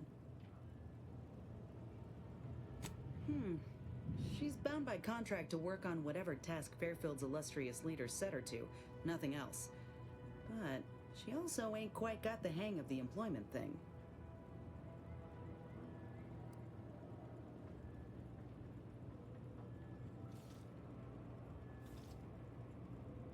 You looked at the fine print of an employment contract lately?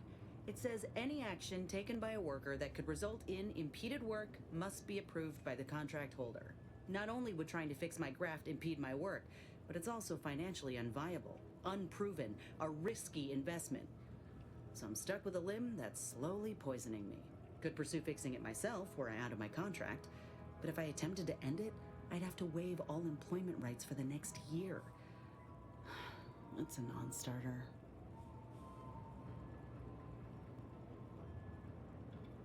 Let me put it this way. If I was already on the bottom rung, this knocks me clean off and buries me in sand. But I started from nothing before. I could do it again. Maybe. Ain't easy moving between companies. And I wasn't always with Auntie's choice. But that's a story for another time. Get the feeling you will. Anyhow, think I'll return to Fairfield to have a little chat with Milver Street. Good luck in there. Mind the raps. Just me, or did Inez remind you of Helen? Tough like her. Shame she's with Auntie's choice.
for sure what. I want this in the wrong hands, so it's probably exactly what Wildenstein's after.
much appreciate you undermining my work, Minister.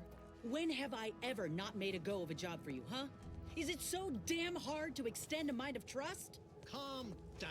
You know well would not have been necessary had you completed your task in a timely manner. I'll calm down when you stop bringing your little excuses. How about that? My, such aggression. We scarcely need add hostility to your list of inadequacies,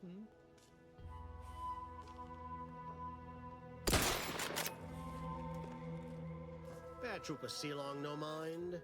The individuality encouraged by Auntie's choice sometimes inspires employees to speak out of turn. How has your progress been? Have you acquired what we discussed? Excellent! Pleased that someone in my employ can be relied upon. Here, have one of my finest suits as a token of thanks. May it aid in your capture of hearts and minds. Again, you gave away my job and told my replacement to send me home. That don't make me wayward, and it sure as shit don't make me unreliable. If this contract weren't staying my hand, I reckon you'd be answering to it right about now.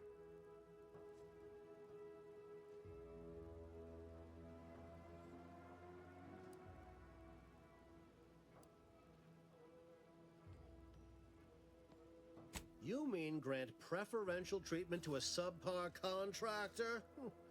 And I suppose the bits for such a procedure shall simply manifest from the ether? And if I die or leave, how do you reckon failure to retain an enhanced soldier would look to upper management, huh? Please pay this disgruntled employee no mind. What would she do without Auntie's hand to guide her if she were unemployed? I should think death the preferable alternative. That's it. I'd rather be a down and outer for the rest of my life than crushed under your counterfeit leather boa boot a second longer. I quit!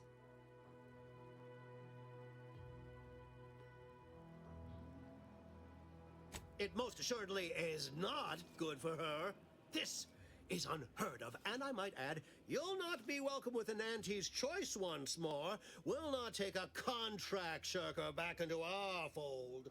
So you say, but Auntie's choice ain't seen a trooper like me before. You'll regret counting me out. Till then, I hope you choke on your mock apple martinis. And you, I got a proposition for you. Come find me when you're done with this clown. She will most assuredly regret her decision. Most assuredly. But I suppose that is no longer my concern. Now, where were we? Oh, yes. The acquisition of this information is but the first part of my plan to bring our foes into the fold and to ensure my future. The second is my operation in Westport. Worry not. The culmination of my plan will bring me the tools to aid you in your endeavor to enter the Vox station. Westport is a shell of the bustling town it was prior to the invasion, though a handful of Protectorate yaysayers still cling to it. My plan requires their conversion. Verily. On to business. I've a kit of supplies to aid you, items to cajole or to dissuade. Sabotage the town or sway the citizenry. The choice is yours. Should pose no trouble for a go-getter like you. Perhaps. The kit contains a wide variety of tools, propaganda, equipment, and more than a few confectionaries. Some items may serve as honey, swaying the yaysayers to our side. Others are blunt implements, crippling infrastructure to force the refugees toward Fairfield. Slather on a bit of elbow grease and you'll certainly succeed. I'm sure there are kindred spirits in Westport. No one wholly resists Auntie. Westport represents a challenge. The challenge presented by the majority of the Protectorate. Fairfield citizenry were given ample incentive to fold, for they could see the freedom we offer firsthand. But the people of Westport are stubborn enough to risk death for their ideals and cannot be swayed by the lights of Fairfield. If I can convert them, I can convert anyone.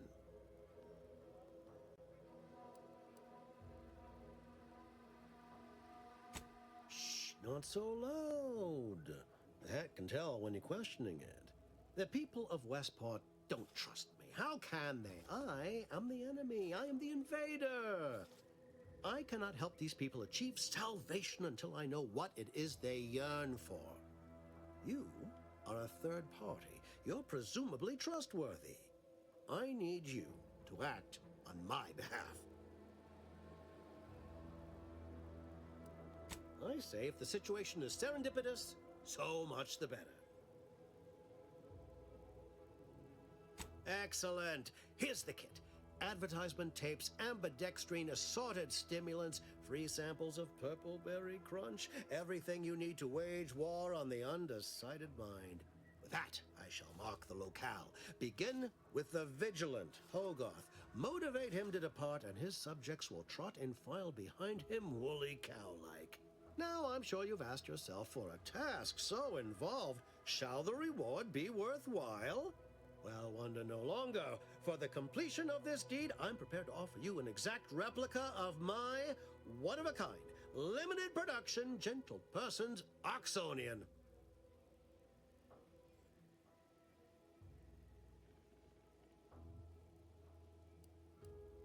I don't think you understand. The reserve Oxonian is functionally identical to the one I wear. If anything, the replica is likely in better state. I've grown attached to this one and would prefer not to part with it. And really, is anything truly one of a kind? Not from the universal perspective. Very well. I can see you won't be swayed. You succeed in the conversion of Westport, and I will supply you my limited production gentle person's Oxonian, if I must.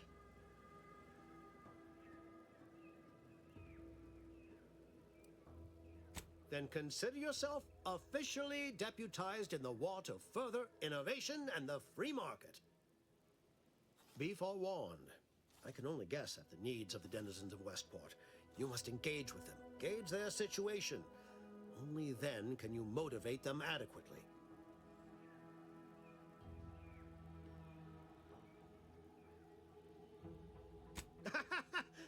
Do I look like Officer Carr to you? Guns.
All done in there? Hope that little dust up back there didn't put you off. My contract had me caged, and I was glad to get a few licks in during the jailbreak. Got a proposition. Since I'm newly free-ranged, and you're free-ranged yourself, thinking we ought to team up. You're going places. I want to go too. If you help me fix my graft, you'll retain the services of a fully functioning enhanced soldier. Me. Don't matter what you set your mind to, together we'll be unstoppable. And in time, maybe I'll have earned myself the clout to be welcomed back into Auntie's choice.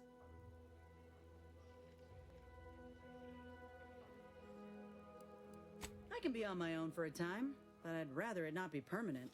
Besides, where else can I turn from nothing to something?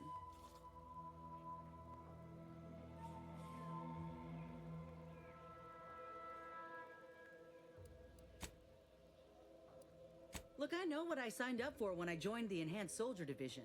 Ain't nobody's fault that things went awry, but it would be my fault to mope about it. Spoken like a true corporate drone. Can't even see the wrong that's been done to you.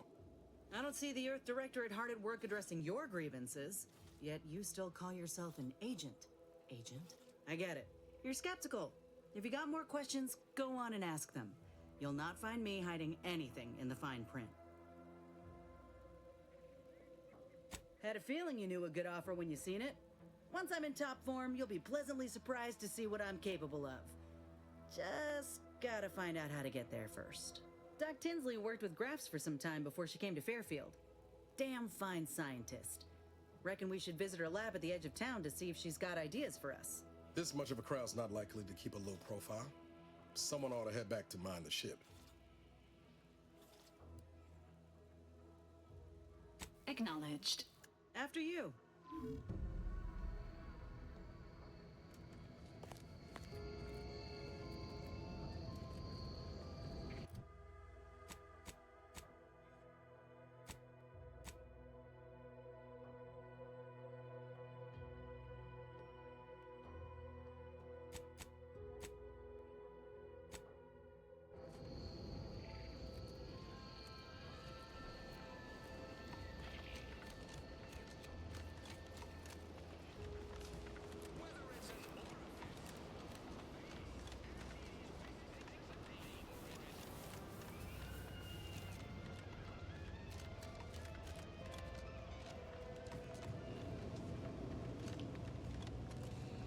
Pulverizing them suffice?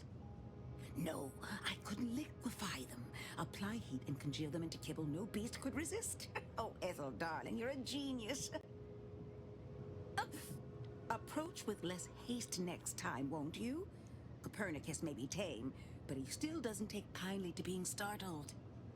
Oh, Inez, you look, well, like you could use an ice bath and a cup of newly formulated trip teas. Has something happened? Something has, all right.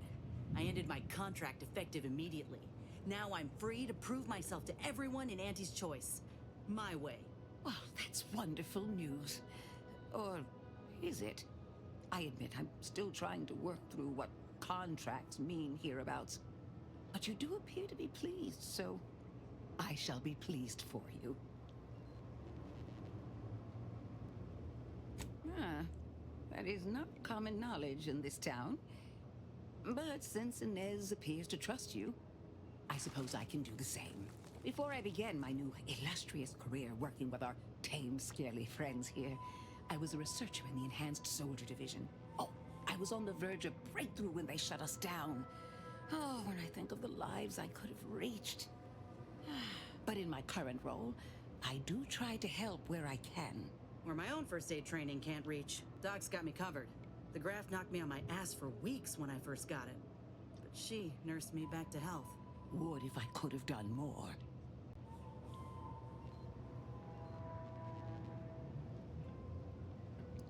Despite your insinuation, there are plenty of good folk around here, but perhaps not many with Doc's particular skill set. I understand your reservation, but I do care deeply for all my patients. Inez has attested to it, and so can Copernicus here, when he is freshly fed. Where was I? Right. I have a lead, Inez. I've identified 2 viable beasts on this island that you may be compatible with, though it may not be easy to acquire the suitable specimens. The first candidate is the skeleton crabble. It has a rare form of albinism and was last spotted on the western coast by Protectorate scientists, who, unfortunately, went missing. I happened upon an old report of theirs along with a code used to operate their machinery. If their fate is what I suspect, the code may be of use to you. I heard rumors of the creature myself. Our skeleton sounds a good bit larger than the average crabble. Meaner and smarter, too. The second candidate is a Raptidon matriarch, the only one of her kind on the island as I understand it. She was last spotted in the crags near the Vox Relay. Deep in Protectorate territory. This matriarch sure ain't making it easy for us. She'll be more aggressive and more cunning than her smaller kin. When you breach the matriarch's lair, you must rouse her from hibernation. I found pheromones to be quite effective.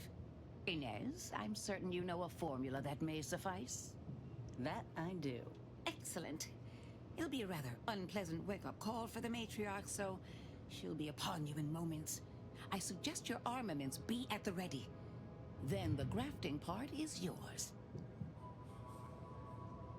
Yes, though I would recommend a careful surgical removal of the specimens, please. Now, when you acquire one or both of these parts, return here straight away, and we can begin surgery. Law guide you both out there.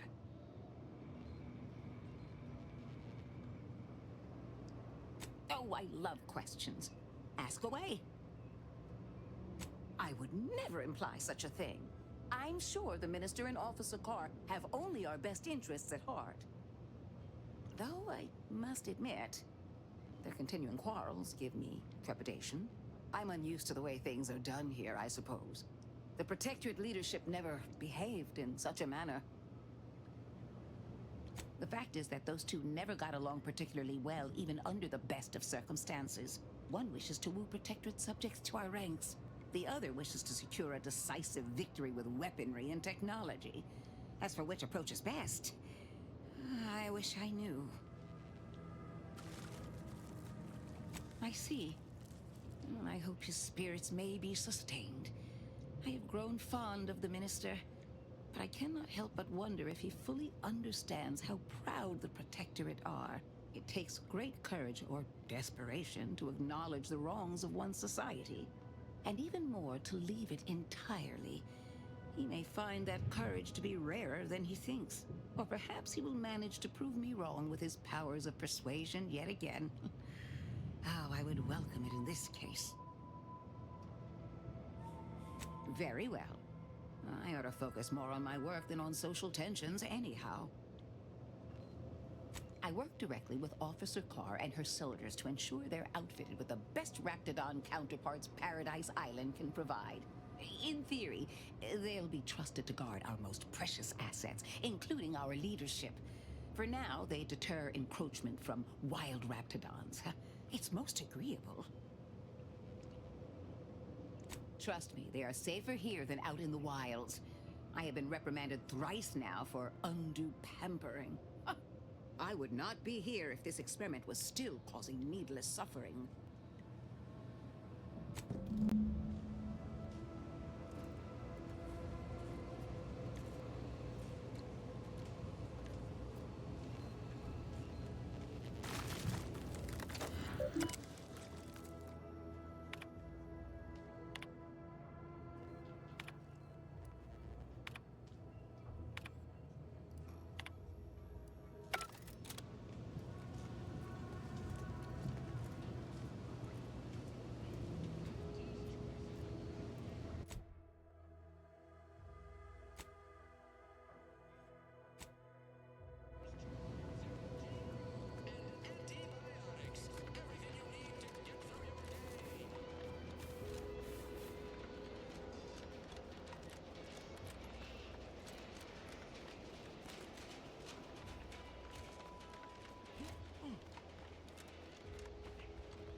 get the sense you ain't too fond of Auntie's choice. Any reason why? Maybe on account of it being a between giant, Fairfield monolithic working hard. corporate Can't you see him entity. on the clock here? Reminds me of the one I grew up under. And that ain't a compliment. I grew up under a corporation like Auntie's too, Niles. You ain't the only one with a sob story. Then you might ought to know better than to throw in with ants.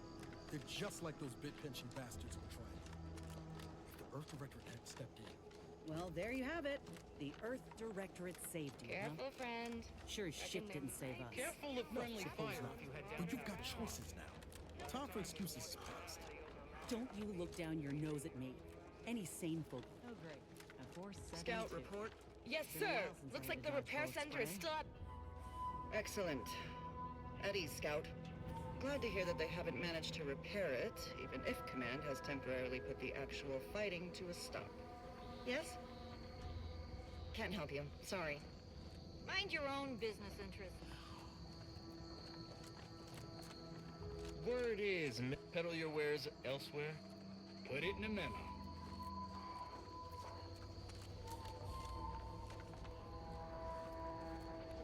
Take it up with the head office.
Those guards are mighty agitated. And some are wearing gas masks. Now, liquidate them!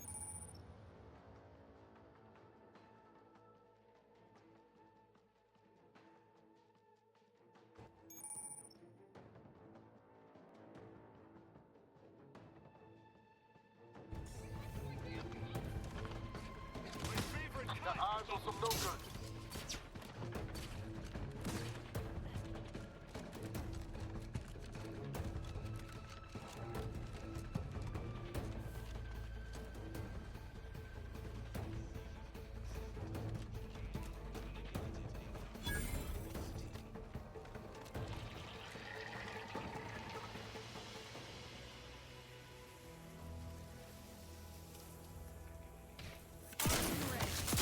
You're looking pretty scathed, Commander.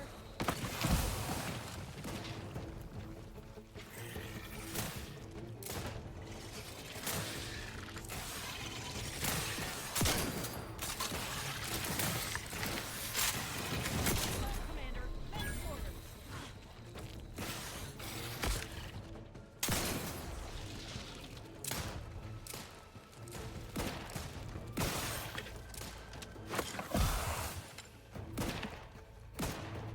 Guns cocked and loaded. Just give the signal.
Ready to waste them on your command.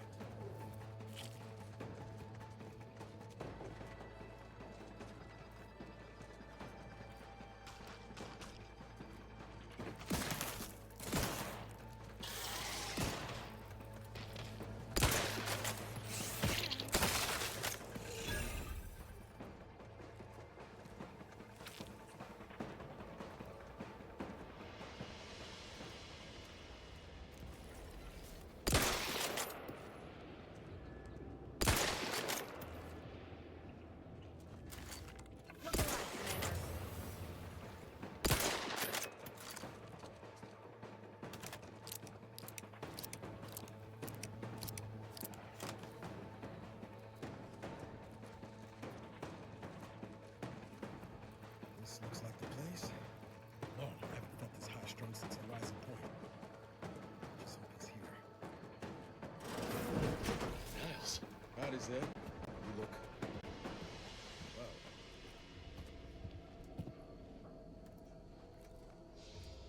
Has my mind been set upon by shadows? I thought you dead. Can't imagine why you think that. I've only been gone 4 years. Oh, back from your little saunter then, are you? Head all cleared? I must say you took quite the perambulation. I hope you didn't wear out your rotation adapters.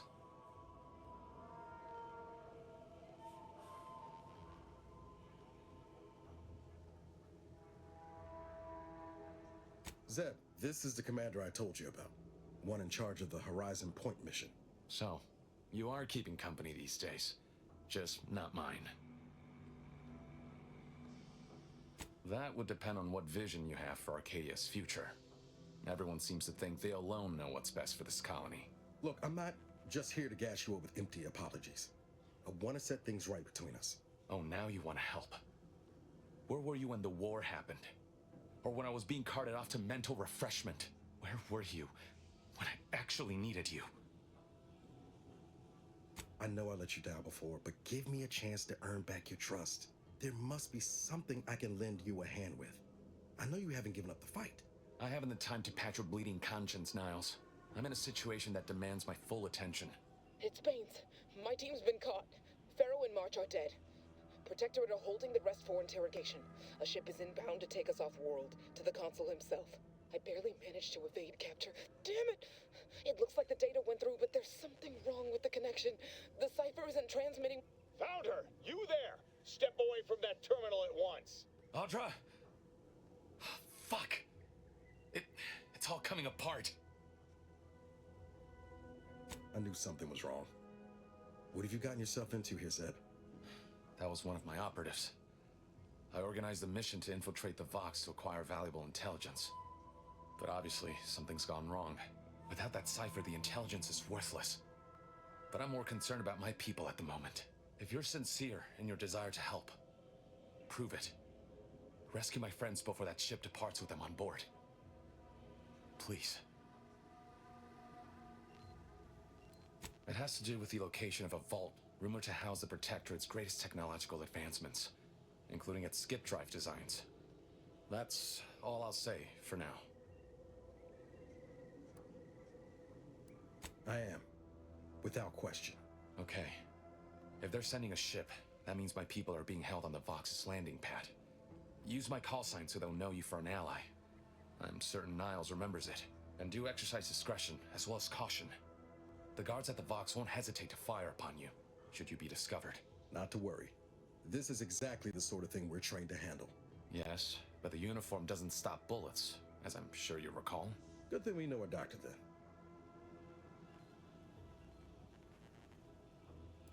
I'll answer what I can. If you must know, it was my sister. A neighbor reported her for some misconduct and she was taken to be refreshed.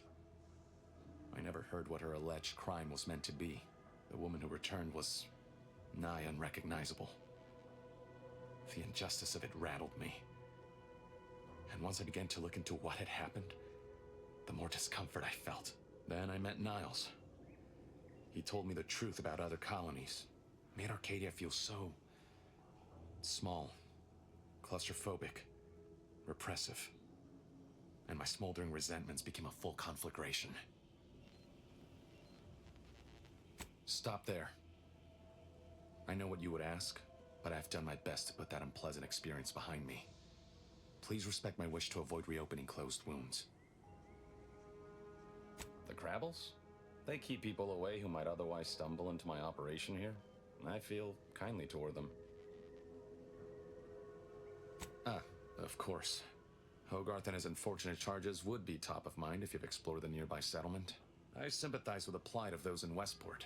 They want nothing to do with me, of course, or anyone outside the Sovereign's grace, which has been to my benefit.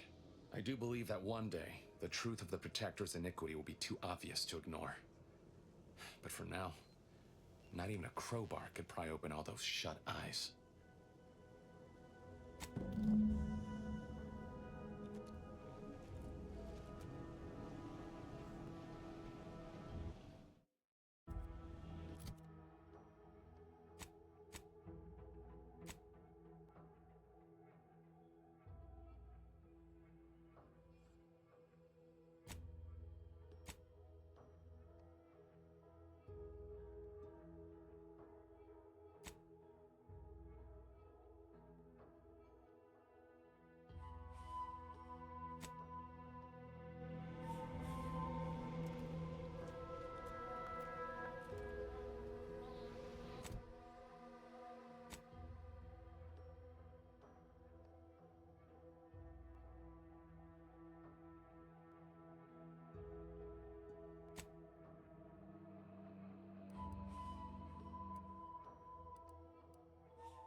sprint. Typical predicament for an anti-bottom runger like me. Wish I never snuck in here to begin with. Seemed like a good idea at the time. Nah, it was a great idea. So much stuff for the taking around here. Motherload of loot. Plenty to get me back in the sprag race. Just didn't account for all these crabbles. Real fly in the old ointment. I could just sit tight, live lean off all these supplies, hope the crabbles skedaddle. Or maybe open the door and bolt. Seems like a good idea. Nah, it's a great idea.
Ain't sure why you're so broken up over losing your Auntie's Choice contract. Yo.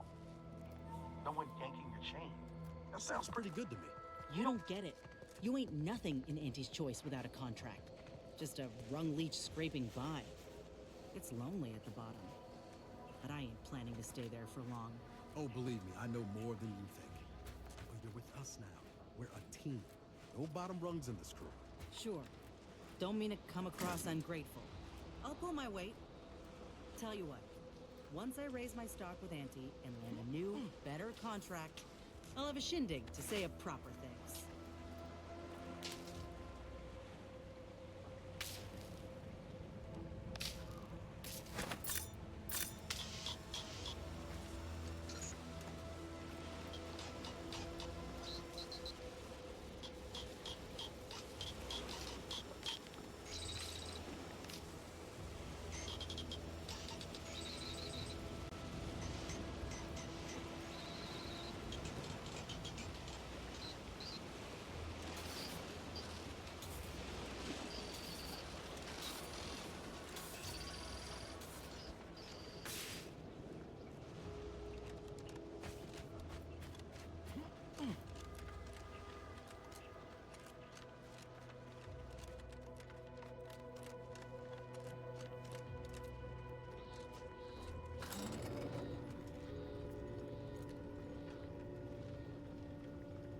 Figured this ship would have departed by now.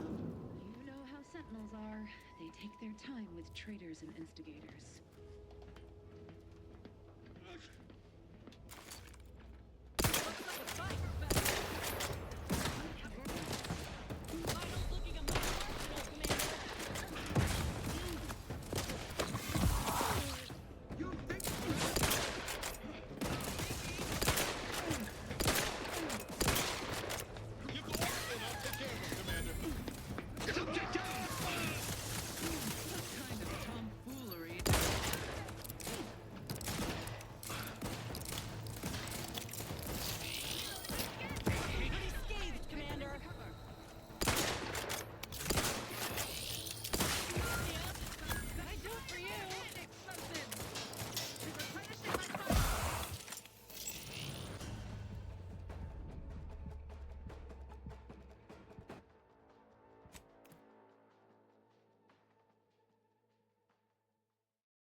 Overheard what you said earlier, that nobody wants Auntie's Choice here.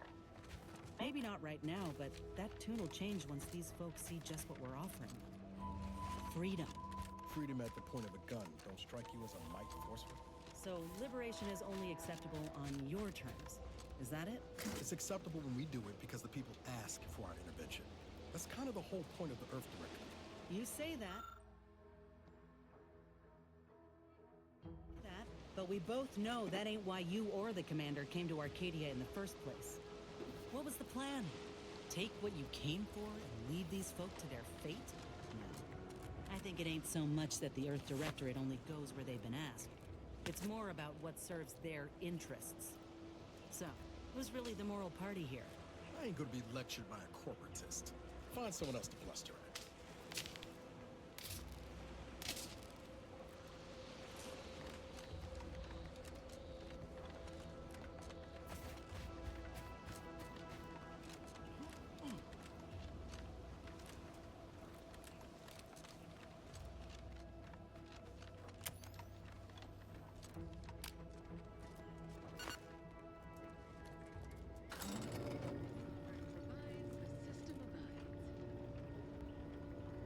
Figured this ship would have departed by now. You know how sentinels are. They take their time with traders and investigators.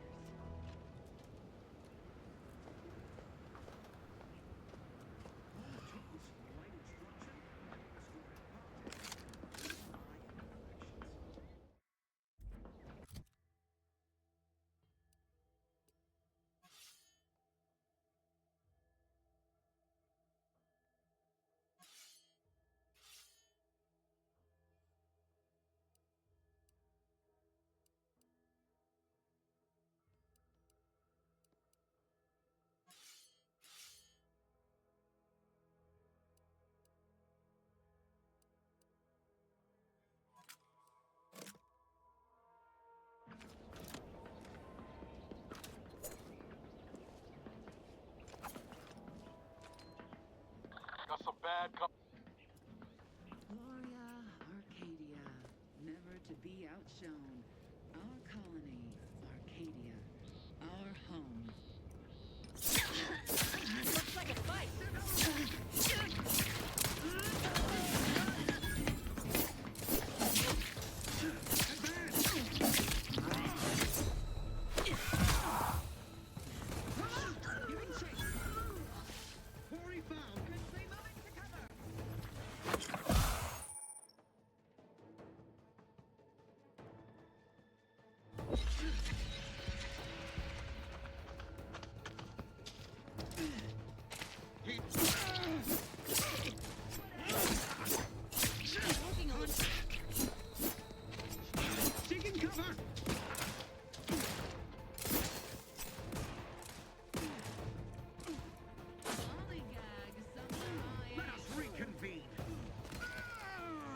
Help me end this fight on my feet.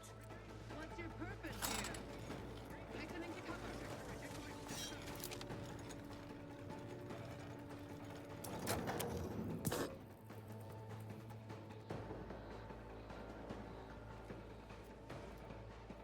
Contact lost. Look alive, Commander.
Let me know when you needed a stretch. Forever vigilant.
Break as many fingers as pleases you.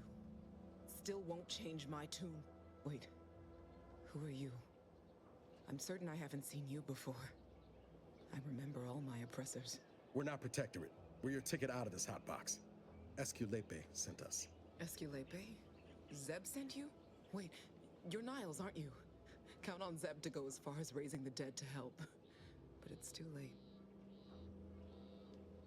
I gather you haven't noticed the bodies in the pen here. Oh. The others don't look like they suffered easy deaths. What happened? Montelli, damn him! He executed March and Pharaoh outright, ranting about traitors. Then the Consul Sentinel arrived to conduct a preliminary interrogation. She tortured us for information. The others didn't survive her enthusiasm for the work. I'm only here because the Consul wants someone brought back to him, alive. Lucky me.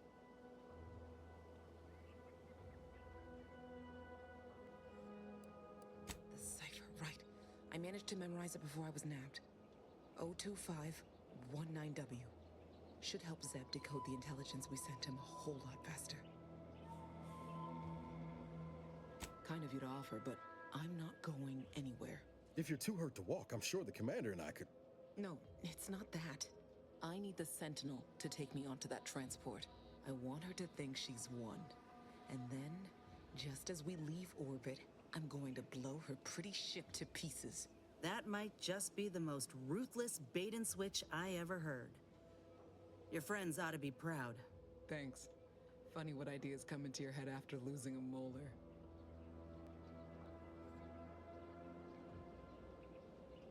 I'm no martyr. If there was another way to protect Zebulon and our cell, I'd take it.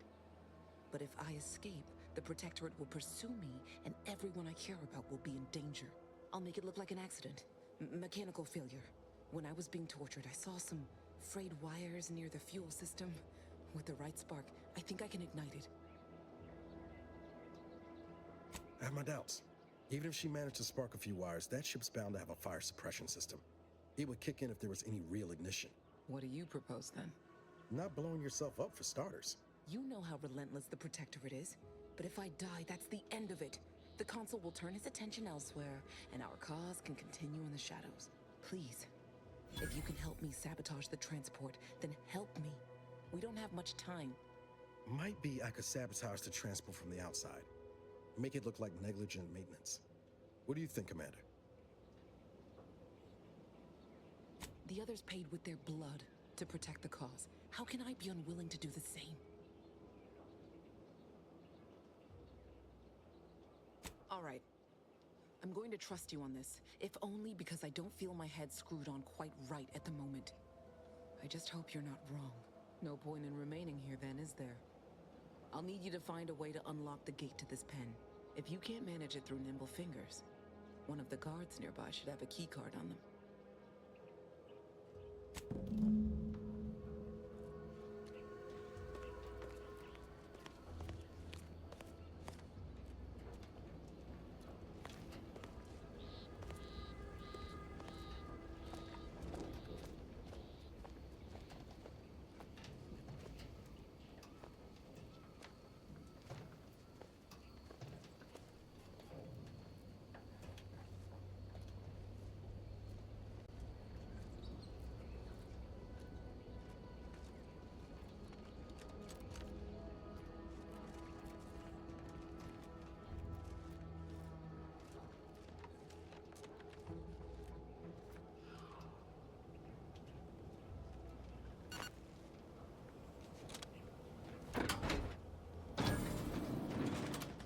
Well done.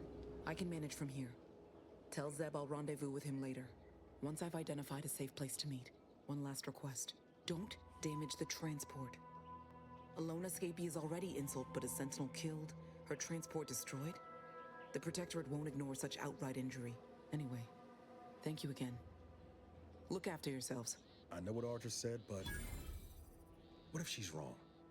I can't help thinking we shouldn't leave without blooding the Protectorate's nose first. I could still go through with our plan from before. Sabotage the transport, make it look like an accident. Wouldn't be hard. I'm torn. On the one hand, Audra might be right. But when else are we gonna have a chance to take out one of the Consul's lackeys and a Protectorate vessel in one go? She was ready to fulminate herself before we talked her out of it. I'm just saying, maybe she ain't thinking so straight. That Sentinel's not gonna stop. She'll find new targets, new people to torture and kill. If we do nothing now, their blood will be on our hands.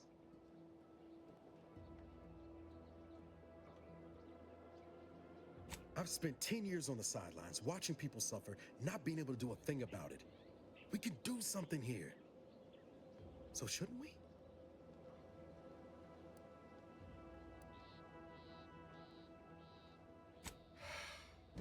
I hate it when you're right.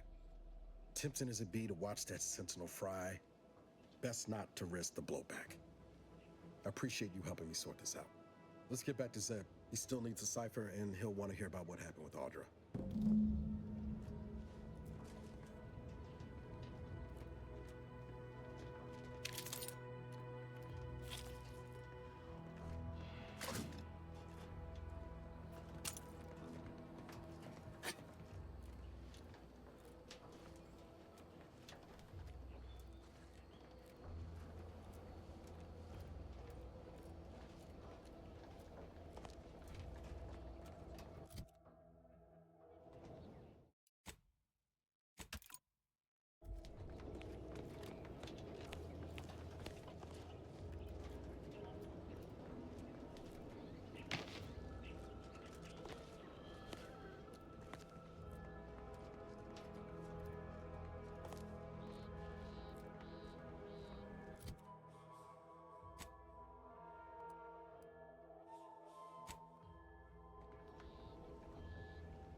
Stringing up their own people. Sick bastards.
You've returned, but where are the others?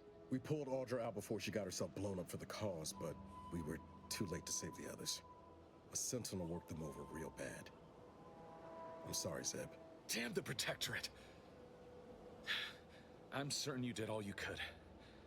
And I'm especially grateful you were able to rescue Audra. I'd be at sea without her. And what of the cipher? Thank you. I was beginning to fear I'd have to decipher this intelligence the hard way. Perhaps I was mistaken about your commitment to making amends, Niles. Thank you for being true. Can't fault you for having doubts. But I have changed. I am changing. I hope you'll both forgive me my earlier disposition. I'm not normally so surly. I'm pleased Niles has found such a supportive friend and ally. That's a rare thing in this colony. I haven't much to reward you with, but take this. It's something I had started on for Niles long ago. Hopefully it fits. This information came at a steep price, but I'll put it to good use. Expect to hear from me should our cause require further assistance from the Earth Directorate's best.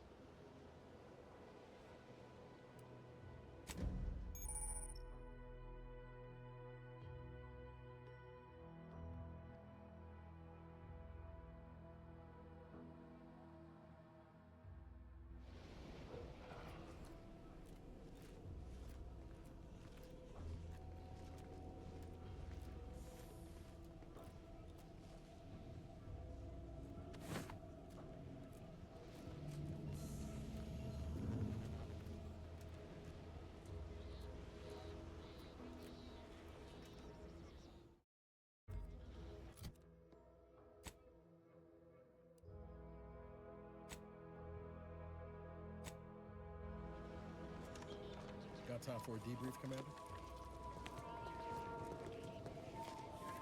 Feels good, don't it? Helping folks like Zeb and Audra hit back against the Protectorate. Almost like being back with the Earth Directorate. Yeah. Guess I am. First time in a long time I felt something kin to hope. It's easy to focus on all that's going wrong, but wins ought to be celebrated too.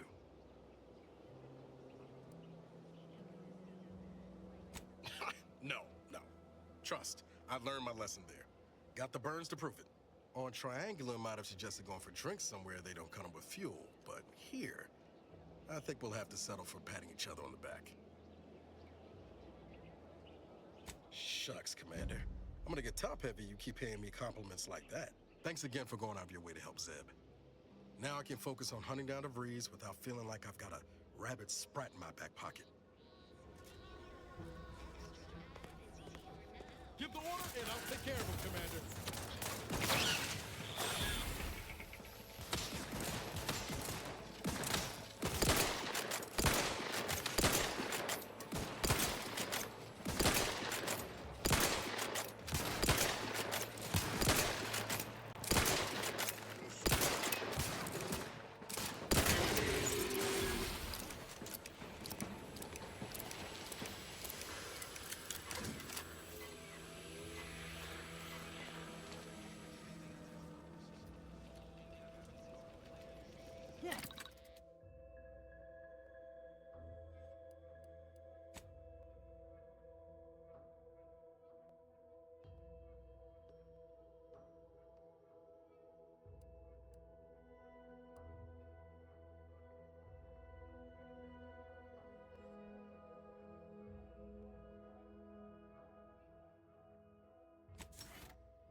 Trust the plan, preserve set progress, sustain the system, serve the sovereign. Fine quote. My favorite is, we must rout all disruptive factors and invasive elements. Do you think our enemies envy our Prudence prosperity all dictates. the time, We Lord? cherish our community.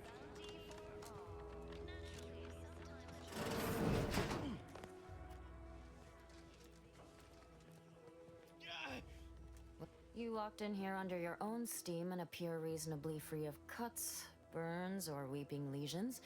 So, I assume you're presently devoid of mortiferous injuries. Good.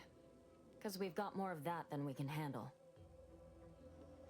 Don't suppose you have any medical supplies to spare, do you? That you might kindly consider donating?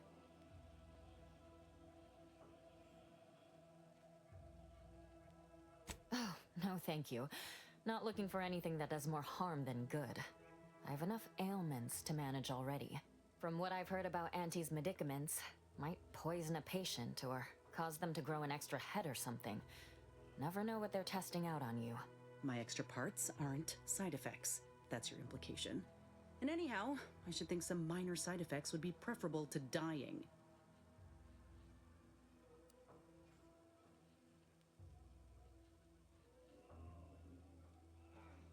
Honestly? Well, I'm a reasonable judge of character, and you seem upright.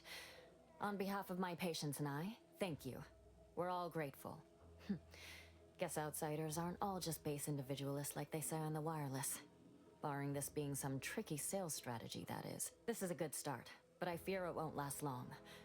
Wouldn't happen to know a reliable means to procure more, would you?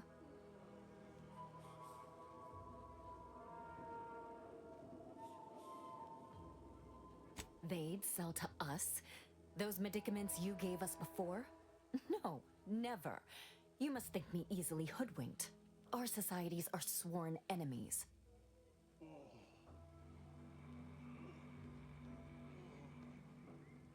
You almost make that sound reasonable, under a highly skewed, morally vacuous light. Not seeing a wealth of options here at present. I can watch my patients die, then face execution, or we can resettle elsewhere and remain alive. I lean toward the latter. The abandoned section of Westport ought to have some supplies.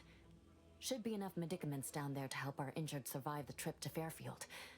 It's perilous, though. Well now, that should do nicely. Thank you. Hope those Crabbles didn't give you too much trouble. I recognize these patients require more care than I'm able to provide here. Seems like in Fairfield, I can get them the help they require. The one last additional thing we'll need is for Vigilant Hogarth to agree to it.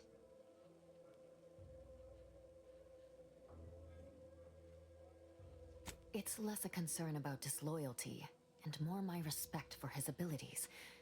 He's a skilled leader, and we could sorely use his aid, from coordinating logistics to keeping up morale. I'll surely have my hands full with my patients. His presence on the journey would save lives. See you when I see you.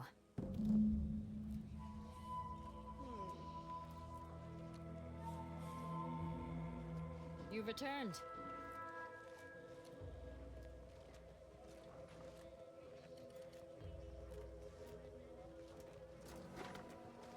Consider finding a human companion if you seek conversation.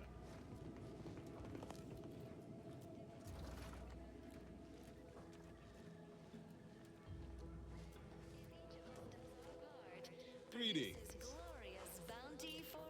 It is my esteemed pleasure to welcome you to Westport, once a shining testament to protectorate excellence, now a picturesque example of the evils of corporatism. But where are my manners? We do not have much, but please let me offer you some victuals. Tut. I insist. Serving Unit 1. Something for the visitor at once? Confirmative.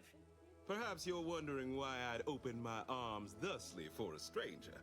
Simple. As the guiding light for humankind, we always put our best foot forward, regardless of circumstance.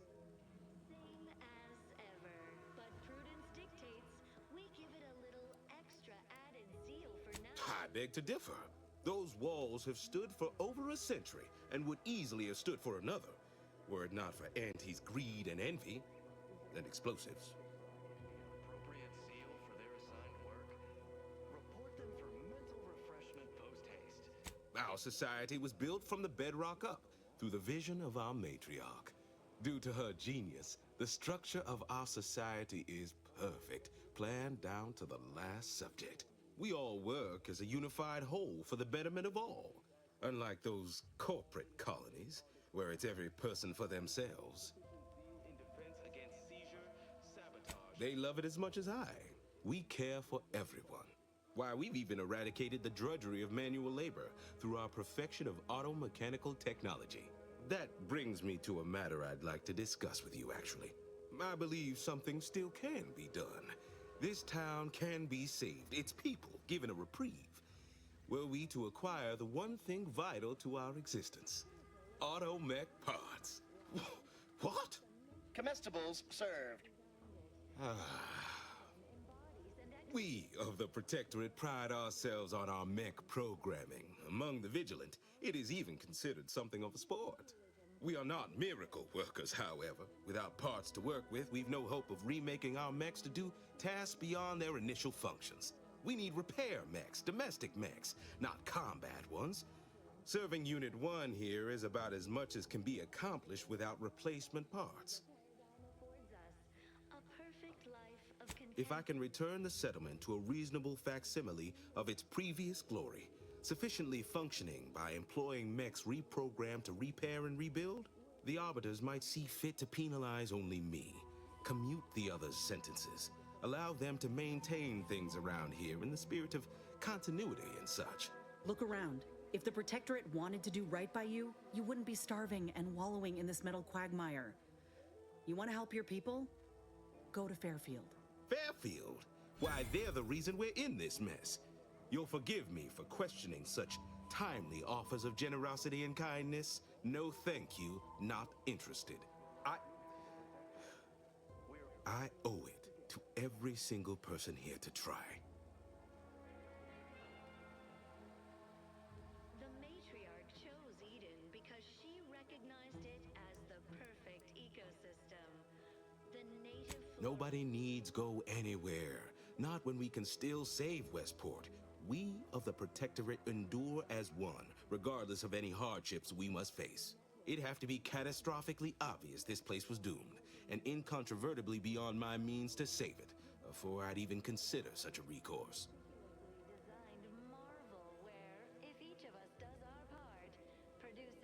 When I look outside, I see people who are hardy and resilient, who trust the paradigm, who understand prosperity will return with time and group effort. I have the aid of key pillars of our community, several persons of note and good character who stand with and by me, and our town still functions. Our automechs are still running, mostly.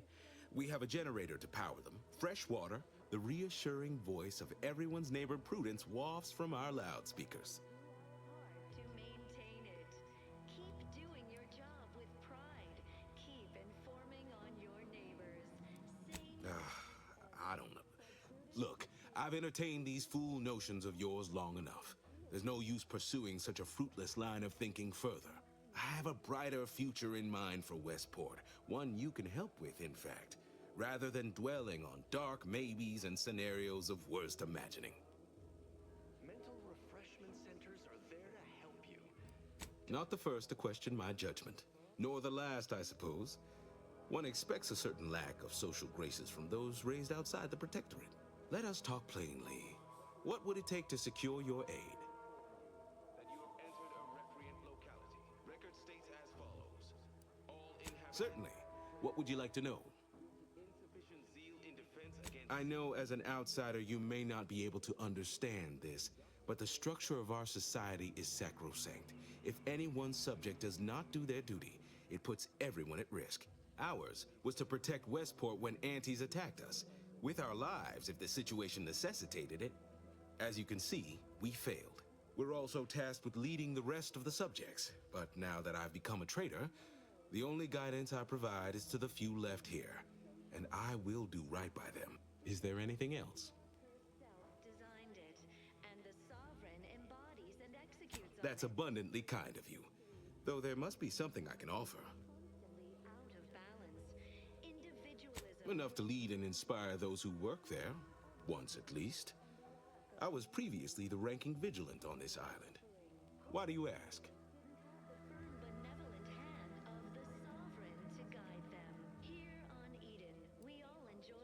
Difficult place to saunter into. Station's off limits to anyone without the highest security clearance. For anyone lacking reason to be there, it's assured suicide.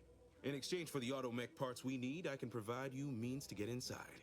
Never dream of such a proposal in days of reason and quietude. Yet such is the here and now we find ourselves in.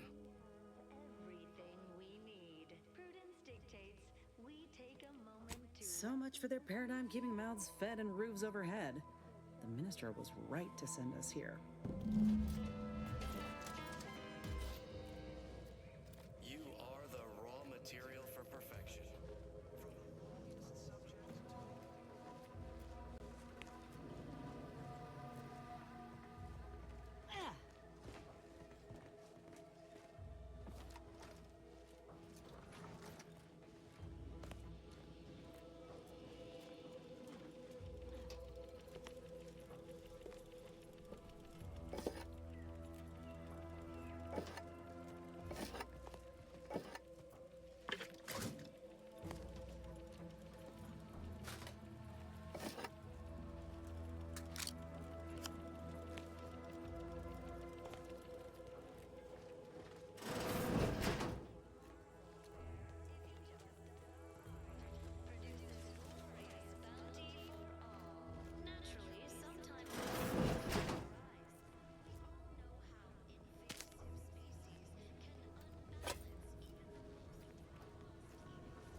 Literally everything I own is underwater. What do you mean? Everything we have belongs to the Sovereign. We own nothing. But surely the Protectorate will provide anything you need. Of course they will. Doubt is a tool of the enemy. We reject individualism, separately and together. Prudence dictates. We cherish all we have and defend it.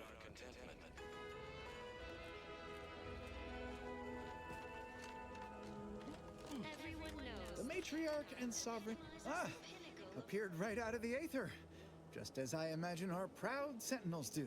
Like, here I am, your innermost thoughts are known to me, and nobody once hears from you again. Caught me reciting passages from a beacon to the cosmos, illustrating my steadfast fidelity. All subjects prosper under the guidance of our beneficent ruler, the Sovereign. That part always hits me directly. To quote my personal log, an essential passage, rightful and true. Charlton Weintrott.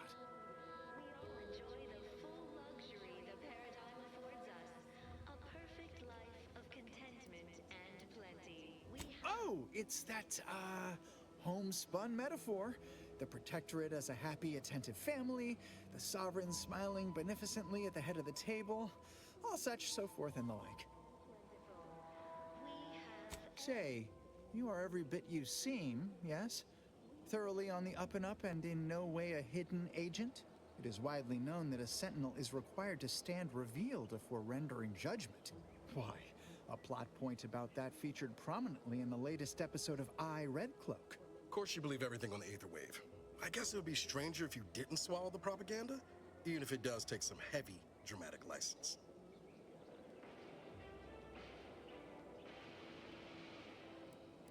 Say now, no need to get tough. You saw through my ruse, fine. Others in Westport fail to perceive my true nature. I am hardly one of the herd around here. A reference you'll no doubt recognize from those keen Auntie's Choice commercials.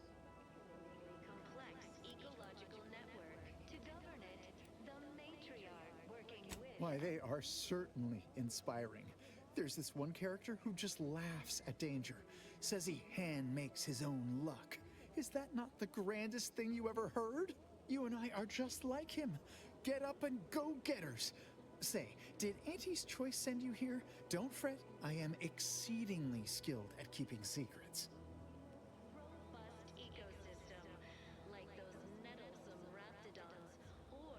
How I've waited to hear those words.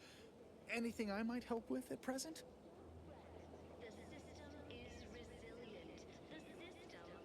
Really?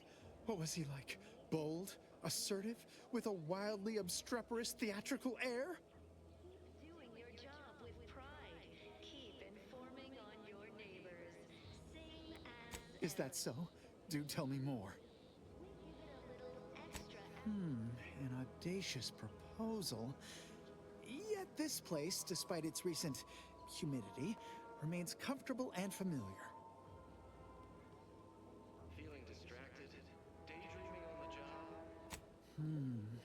With a full case, I might gorge upon such sweet goodness morning, noon, and night. All right, hand it over. Oh, but what would vigilant Hogarth say? What would everyone say? I can scarcely imagine it. Abandoning my community only to satisfy my gastronomical urges and risk-taking attitude. No, I couldn't leave unless Hogarth ordered everyone to go.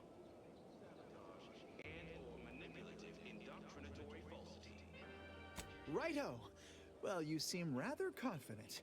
Best of luck, I suppose. You are surely going to need it. Please inform me when, of course, you receive it.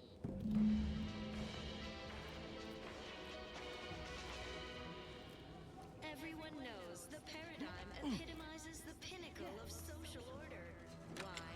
Because the matriarch herself designed it, and the sovereign embodies the execution of it. Throughout history, human societies were constantly out of balance. Individualism ran rampant. Depletion of resources and lack of community led to tales of suffering. Poor tears didn't have the benevolent hand of the sovereign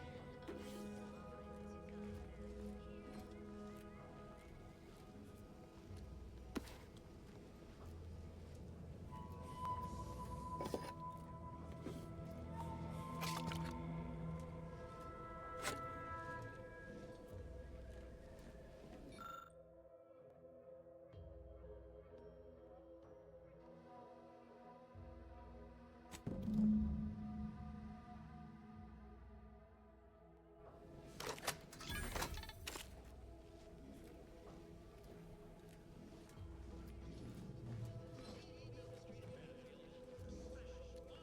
them. Free offer for all Protectorate subjects within and without earshot. What do I provide? Infamy. That doesn't sound like a sanction. Choice sure sounds exhausting. I reject you have to imperfect do it thoughts in all all their the time. forms. All thoughts of any kind. What? Do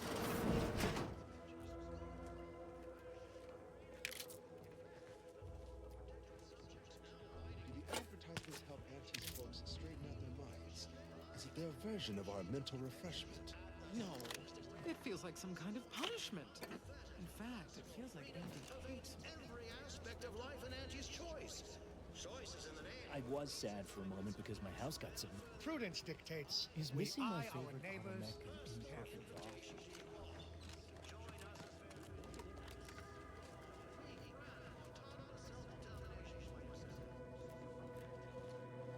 People can't imagine telling Hogarth I'm leaving. Believe I'd feel additionally Stay traitorous true, once I'm in his outsider. gaze. Stay true, outsider.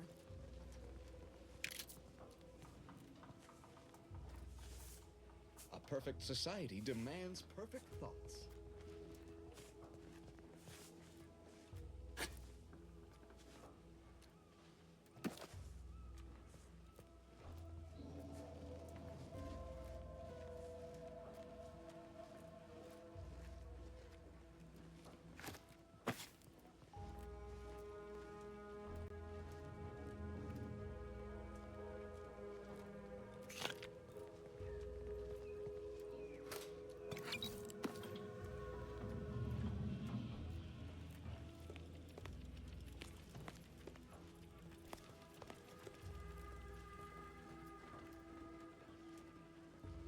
nice weather we have been having, or not having. Conversation is not possible at this or any time.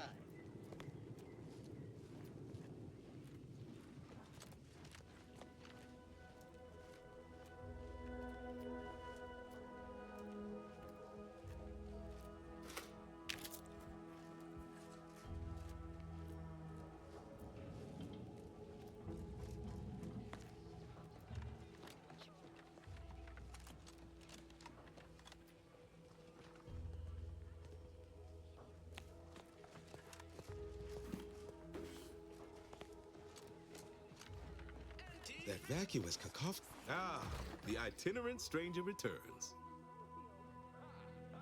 Farewell now. Get up and go getter. Whoosh! That's the...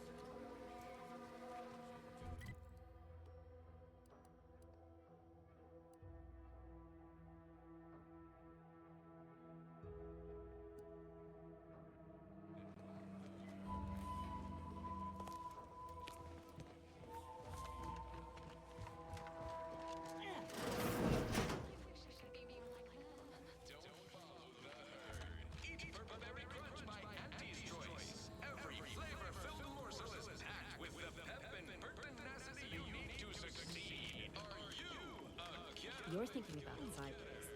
There's little difference between the gifts the Protectorate provides. Well, I'll be. Did you hear that? Must be wholly accurate and true since I heard it on the loudspeaker. Oh, excuse me. Visitors, huh? Just meandering about, free of any appointed minder? Not so sure I ought to be speaking with you. If you need someone to talk to hereabouts, I suggest you seek out Vigilant Hogarth. That tall, stately building back yonder is his domicile. Oh, glad to hear. Probably sprung an important task on you afterwards, I'd wager. I mentioned to the Vigilant how I'd reset my chef mech to prepare meals to my liking.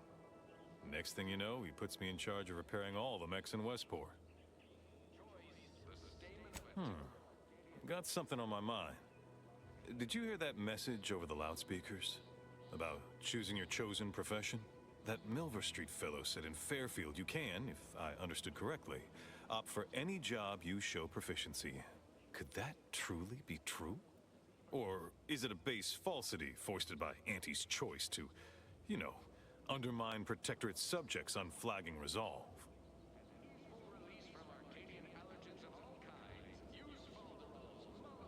You don't say. So it's only here with our, perfect society that it works our way. How, fortunate for us all to benefit from such judicious guidance. That's a right intriguing proposition. I do wonder what it's like to have a choice about things. If it weren't for Vigilant Hogarth, I do believe I'd scupper off to, well, you know where. Yeah. You convince him, I'm in. But I owe him enough I wouldn't abandon him for nothing. Sciatica, narcolepsy, rickets, night sweats, and collectivism. Not recommended for longer than 1 second at a time. Not responsible for temporary or permanent damage to eyes, teeth, skin, or general lifespan. Ask your doctor if a walk-in industrial microwave is right for you. Whether it's an orifice or a face, Auntie's Choice makes a cream for it. Our Recreant Reclamation and Artificial Additives Division has proudly announced its latest innovation. Slurry-Los, a flavorsome new artificial sweetener made from the reprocessed runoff of industrial facilities.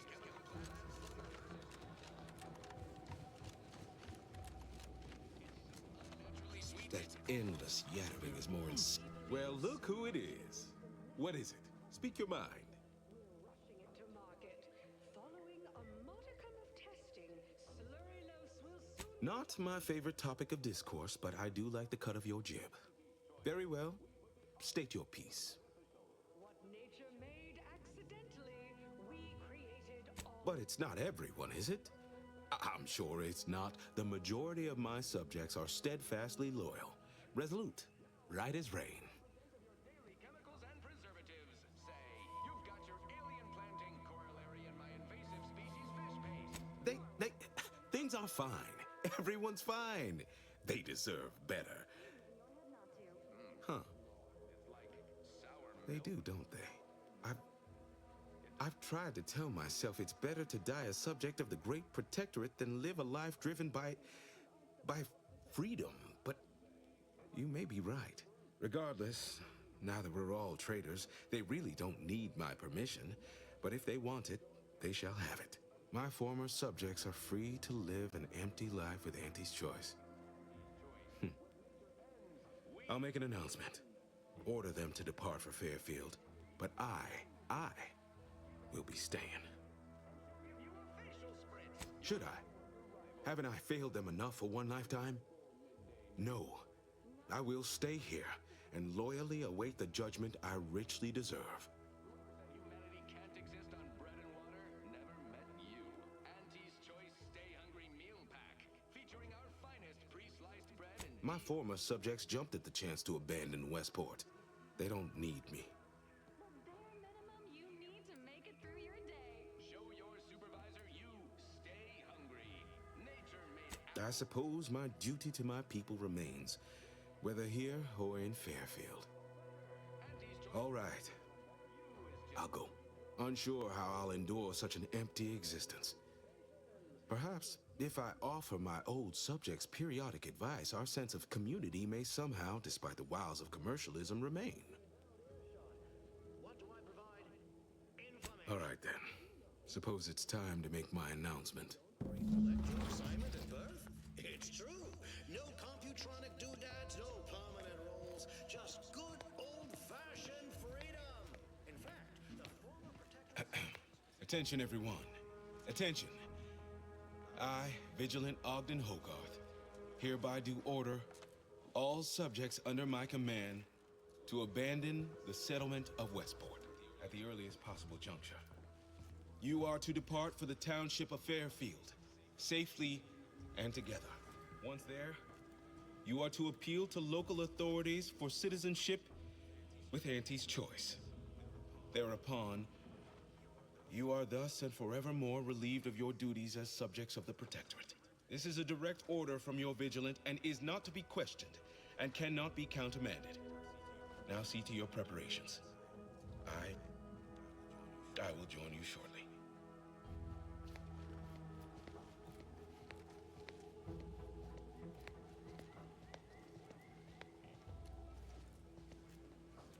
Need a moment to let this all settle in.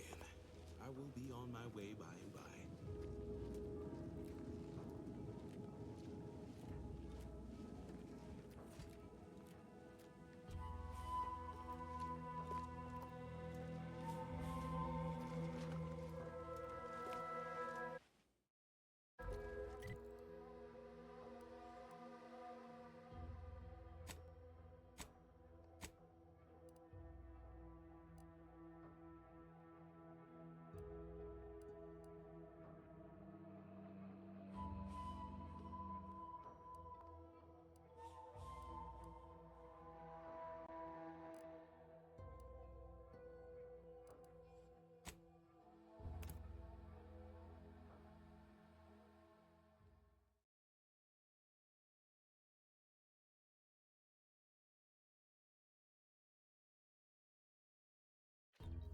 Auntie's Choice knows that a better you is just 3 pills and an ointment away. Can't believe some of those protectorate hull heads just couldn't see the benefit of self-care. People think I got ejected from the saloon because I'm 3 sheets to the wind. Well, maybe I am drunk.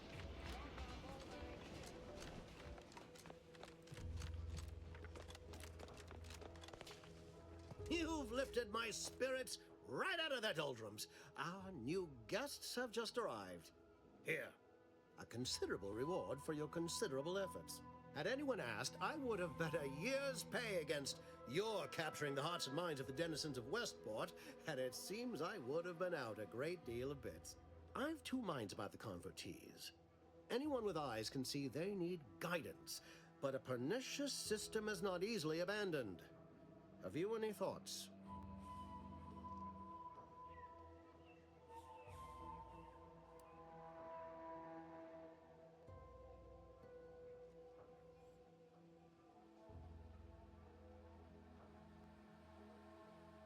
Trust will take time to build. Time and patience. But that is an investment I am ready to make. You've given me a great deal to think about. I am in your debt. I cannot overstate what a capital compatriot you've been, my friend. Now be off. I've many refugees to see to. Plan is such a strong word. Let's call it a hunch. Consider this your first lesson in propaganda. Find whatever your target desires most and use it towards your own ends. Speak with Vigilant Hogarth in the building beside the saloon. He was in charge around here before we arrived. I have no doubt he knows vital information to the Vox's functioning. Now, should you ever find yourself visiting the ACS Undisputed Claim, do come see me. I've no doubt that when we next meet, I'll have risen 6 ranks, at least. Farewell,